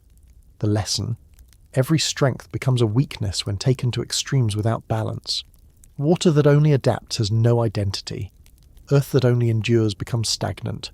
Fire without control burns everything. Air without connection floats away into meaninglessness. This is why the Avatar exists. Not to favour one element over others, but to embody the balance between all four, to understand that sometimes you need to flow, sometimes you need to stand firm, sometimes you need to ignite change, and sometimes you need to let go entirely. Honestly, if more people approach conflict with, what would the four elements do here, instead of just defaulting to whichever one they're naturally inclined toward, we'd probably have fewer wars and significantly better emotional regulation. Though explaining to your therapist that you're trying to be more water-like might require some context about your childhood anime obsessions. Imagine being Korra. You're born as the reincarnation of possibly the greatest avatar in history, the kid who ended a century-long war, mastered all four elements by age 12, invented energy bending on the fly, and refused to kill even when everyone told him it was necessary. No pressure, right? Just casually follow up the legend who saved the entire world while maintaining his pacifist principles and making it look easy. Yeah, good luck with that. Aang and Korra represent two fundamentally different responses to the same cosmic job description, shaped by their eras, their personalities, and the specific challenges their worlds threw at them. Understanding their differences isn't about declaring one superior. It's about recognizing that each avatar is exactly what their time needed, even when that's uncomfortable. Aang is the classical hero, reluctant, spiritual, conflict-averse, and burdened by duty he didn't ask for. He's 12 years old when he learns he's the Avatar, and his immediate response is to run away. His journey follows the traditional hero's arc: initial refusal, supernatural aid, crossing thresholds, facing darkness, and eventual triumph while maintaining his core values. He's Luke Skywalker, Frodo Baggins, the chosen one who saves the world by staying true to himself despite overwhelming pressure to compromise. His world needed that. The 100-Year War required someone who could unite nations through compassion, who could see past Fire Nation propaganda to the humanity underneath, who could defeat evil without becoming it. Aang's refusal to kill Ozai wasn't weakness. It was the ultimate assertion that you can end cycles of violence without perpetuating them. His era needed proof that peace was possible without revenge. Korra is the anti-Aang, and that's not an insult, it's a feature. She's aggressive where he was gentle, physical where he was spiritual, eager for responsibility where he ran from it. At age 4, she's busting through walls yelling, "I'm the Avatar, deal with it." She doesn't need to learn she's special, she needs to learn she's human. Where Aang struggled to accept his role, Korra struggles to define it beyond punching problems into submission. Her world needs that confrontational energy, because her challenges aren't simple good versus evil conflicts. She faces ideologies, equality, spirituality, freedom, order, concepts that can't be defeated with elemental powers alone. Each villain forces her to engage with legitimate grievances wrapped in extremism. Amun's right about inequality, Unalak's right about spiritual disconnect, Zahir's right about oppressive hierarchies. Kuvira's right about the need for stability. Aang's villains wanted power and conquest. Korra's villains want to fundamentally reshape society based on philosophical principles. You can't energy bend away systemic inequality or spirit blast fascism into surrender. You have to engage, understand, and somehow find balance between competing truths, which requires Korra's willingness to confront rather than evade. The generational shift reflects real-world anxieties. Aang's story resonates with anyone who's felt overwhelmed by expectations, who's had to grow up too fast, who's struggled with identity and belonging. It's timeless, because those struggles are universal. But Korra's story speaks specifically to modern concerns. What happens after the happily ever after? How do you maintain peace when new problems emerge? What does progress look like when technological advancement outpaces ethical development? Aang ended the war. Korra lives in the world that peace created, and discovers that peace is complicated, messy, and requires constant work. Republic City's inequality, the Earth Kingdom's collapse, technological warfare, the tension between tradition and modernity. These are problems born from Aang's success, not his failure. Korra has to navigate a world her predecessor saved but couldn't perfect. Their relationships with spirituality reveal everything. Aang connects naturally, mediating with past avatars constantly, entering the spirit world with ease. Spirituality is his strength. Korra can't meditate without getting frustrated, struggles to access past lives, and eventually loses that connection entirely. She has to forge her own spiritual path without the cosmic instruction manual every avatar before her relied on. This terrifies her until she realizes it's also liberating. She's not Aang 2.0, she's Korra 1.0, the beginning of a new cycle, defining what Avatar means for a modern era. Where Aang preserved tradition, Korra evolves it. She opens the spirit portals permanently, brings airbending back, and ends the series in a same-sex relationship, none of which Aang would have been equipped to navigate. Both avatars save their worlds. Aang does it by staying true to timeless principles. Korra does it by adapting those principles to unprecedented challenges. Neither approach is wrong. They're responses to different historical moments requiring different kinds of strength. Sometimes the world needs someone who embodies what we should aspire to. Sometimes it needs someone who embodies what we actually are, flaws included, and shows us we can still make things better. Aang was the avatar we wanted. Korra's the avatar we needed. Messy, struggling, broken, and somehow still getting up to fight another day. Honestly, if these two ever met and compared notes, the therapy bills alone would fund a small nation. But at least they'd have each other, which is more than most cosmic reincarnation cycles offer. Here's what makes the Avatar franchise smarter than most children's television. The villains aren't just evil for evil's sake. Their political philosophies taken to their logical, terrifying extremes, cautionary tales about what happens when any single ideology becomes absolute, when balance gives way to ideological purity, when the ends justify literally any means. Each major antagonist represents a legitimate political critique wrapped in extremism, which makes them far more interesting and far more dangerous than cartoon villains have any right to be. Fire Lord Sozin and Sozin embody imperialism and colonial conquest. Their ideology is straightforward. The Fire Nation is superior, and it's their destiny to share that superiority with the world, whether the world wants it or not. They frame genocide as civilization, conquest as charity, and cultural erasure as progress. It's the classic imperial playbook. Convince your population they're saving people by conquering them, that their culture represents the natural endpoint of human development, and that resistance to their rule is backwards barbarism, rather than legitimate self-determination. The Fire Nation's 100-Year War teaches the oldest lesson about imperialism. It corrupts both conquered and conqueror, creating systems of oppression that harm everyone while benefiting a small elite. The average Fire Nation citizen isn't evil, they're indoctrinated, raised on propaganda so effective it becomes invisible. Ammon represents revolutionary equality taken to its violent extreme. His critique is legitimate. Benders do hold disproportionate power in Republic City. Non-benders face systemic discrimination, and the government is structured to favour those born with abilities. The Equalist movement addresses real inequality, real grievances and real oppression. But Ammon's solution, forcibly removing everyone's bending through blood bending, is collective punishment masquerading as justice. He doesn't want equality of opportunity or structural reform. He wants to drag everyone down to the same level through violence. It's the dark side of egalitarian movements, when equality becomes about tearing down rather than building up, when revolution becomes more important than what comes after, when the oppressed become oppressors the moment they gain power. Unalaq embodies theocracy and religious extremism. He's right that the world has become spiritually disconnected, that closing the spirit portals threw things out of balance, that modernity has cost humanity something essential. But his solution is to merge with Vaatu and impose 10,000 years of darkness, forcing spiritual reconnection through cosmic tyranny. Unalaq represents what happens when spirituality becomes coercive, when one person decides they know the correct relationship with the divine and uses power to enforce it on everyone else. It's every religious extremist who's ever claimed they're saving souls while destroying lives, every theocrat who's confused their interpretation of cosmic truth with actual cosmic truth. Zahir is anarchism without responsibility, absolute freedom through absolute destruction. His philosophy draws from legitimate anarchist thought.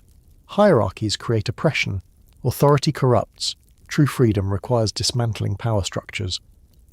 And honestly, he's not wrong about the Earth Queen's tyranny or the ways governments fail their people. But Zahir's anarchism has no plan beyond chaos. He assassinates leaders and assumes something better will emerge organically from the power vacuum, ignoring that historically, what emerges is usually whoever's most willing to use violence. he achieves enlightenment and flight, the ultimate spiritual accomplishment, through pursuing an ideology that leaves thousands dead and nations in chaos. It's the dark fantasy of revolution. Burn it all down and somehow paradise appears in the ashes. Kuvira represents fascism rising from chaos, order without freedom, stability without humanity. She genuinely stabilizes the Earth Kingdom after Zahir's destructive freedom leaves it in ruins. She builds infrastructure, distributes food, restores government function, and she does it all while creating concentration camps, enforcing ethnic purity, and conquering through military might. Kuvira is the seductive promise of authoritarianism.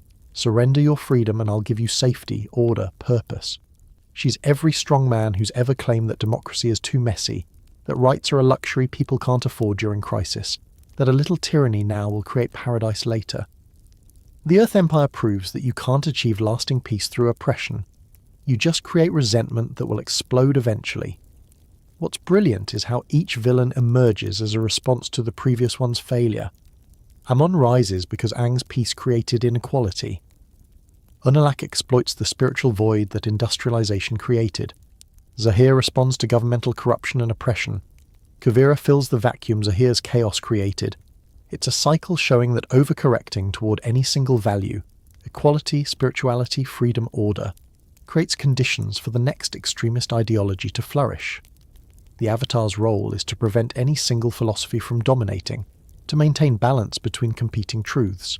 Yes, we need equality, but not through forced uniformity. Yes, spirituality matters, but not theocracy. Yes, freedom is essential, but not chaos. Yes, order is necessary, but not fascism. Every villain had a point. Every villain took that point to such extremes it became monstrous. And that's the warning. Any ideology, no matter how noble its origins, becomes dangerous when taken to absolutist extremes without balance, nuance, or compassion. Honestly, if political science classes just showed Avatar as the curriculum, we'd have a much better understanding of how good intentions become atrocities when ideology replaces wisdom. Though explaining to your professor that you learned about the dangers of authoritarianism from a kids' show about magical martial arts might require some defending. So here we are. 61 episodes of Avatar: The Last Airbender, and 52 episodes of The Legend of Korra later, spanning nearly a decade of television, 2 avatars, countless villains, and more emotional trauma than any children's show has a right to inflict. What did we actually learn? The Avatar franchise succeeded where most children's television fails. It trusted its audience. It refused to simplify complex moral questions, didn't patronize viewers with easy answers, and understood that kids can handle nuance, tragedy, and philosophical depth if you present it through compelling characters and genuine storytelling. Avatar: The Last Airbender gave us a masterclass in traditional heroic narrative. Aang's journey from reluctant child to world-saving avatar follows the hero's journey template while subverting it beautifully. He defeats the villain not through violence but through mercy, finding a third option everyone said was impossible. The show taught a generation that you can stay true to your values even when the entire world tells you to compromise, that compassion isn't weakness, and that ending cycles of violence requires refusing to perpetuate them. But more than that, ATLA created a world that felt lived in, cultures that drew respectfully from Asian philosophies and martial arts, and characters whose growth felt earned rather than prescribed. Zuko's redemption arc became the gold standard for character development. Uncle Iroh became the internet's collective wise grandfather, and Leaves from the Vine still makes grown adults cry a decade later. The Legend of Korra did something harder. It followed up perfection with complication. Where ATLA asked, "How do you defeat evil?" Korra asked, "What comes after?" The answer turns out to be messy, difficult, and full of new problems that don't have clear solutions. Korra's world grapples with inequality, technological advancement, ideological extremism, and the question of whether the Avatar is even necessary in a modernizing world. The backlash Korra received, and still receives, reveals everything about how we struggle with progress and change. Fans who wanted ATLA 2.0 got something that challenged the original's legacy, questioned its assumptions, and asked uncomfortable questions about what balance means when the old order has been disrupted. Korra isn't trying to preserve what Aang built. She's trying to figure out what comes next, and that requires breaking things, including herself. The representation both shows provided cannot be overstated. ATLA featured a predominantly Asian-inspired world on American television when that was rare. Strong female characters like Katara, Toph, and Azula defied stereotypes and became icons.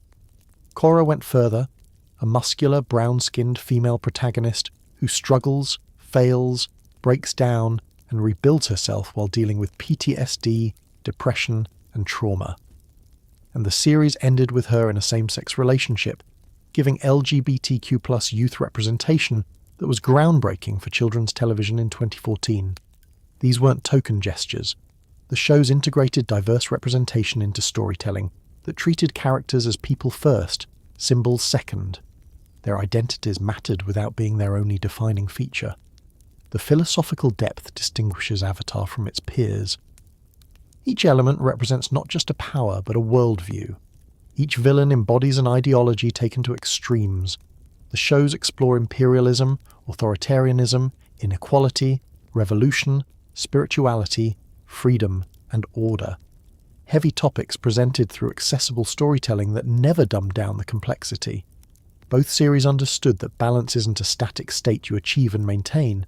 It's dynamic, constantly threatened, requiring ongoing work. Aang ended his war, but the peace he created contained seeds of new conflicts. Korra faced those conflicts and made choices that will create problems for future avatars. That's not failure, it's reality. Every solution creates new challenges. The Avatar's job isn't to fix everything forever, it's to maintain enough balance that life can continue. The upcoming Avatar, Seven Havens series has sparked debate about Korra's legacy, with some suggesting her choices led to catastrophic consequences. But that's missing the point. Korra's legacy isn't about whether she created a perfect world, it's about showing that even the Avatar is human, makes mistakes, carries trauma, and does the best she can with impossible choices. If the world after Korra is broken, it's because maintaining balance is impossible, not because she failed at an achievable task. 20 years after Avatar, The Last Airbender premiered, both series remain relevant because they taught us that balance requires constant effort, that ideology without compassion becomes extremism, that trauma doesn't erase strength, and that choosing hope despite uncertainty is the most powerful bending of all. Aang showed us idealism can survive contact with reality. Korra showed us resilience can survive contact with trauma. Together they proved that children's television can be art, that animation is a legitimate medium for profound storytelling, and that sometimes the best way to understand complex philosophy is through martial arts, found family, and occasionally giant robot fights. Not bad for a show about magical kung fu.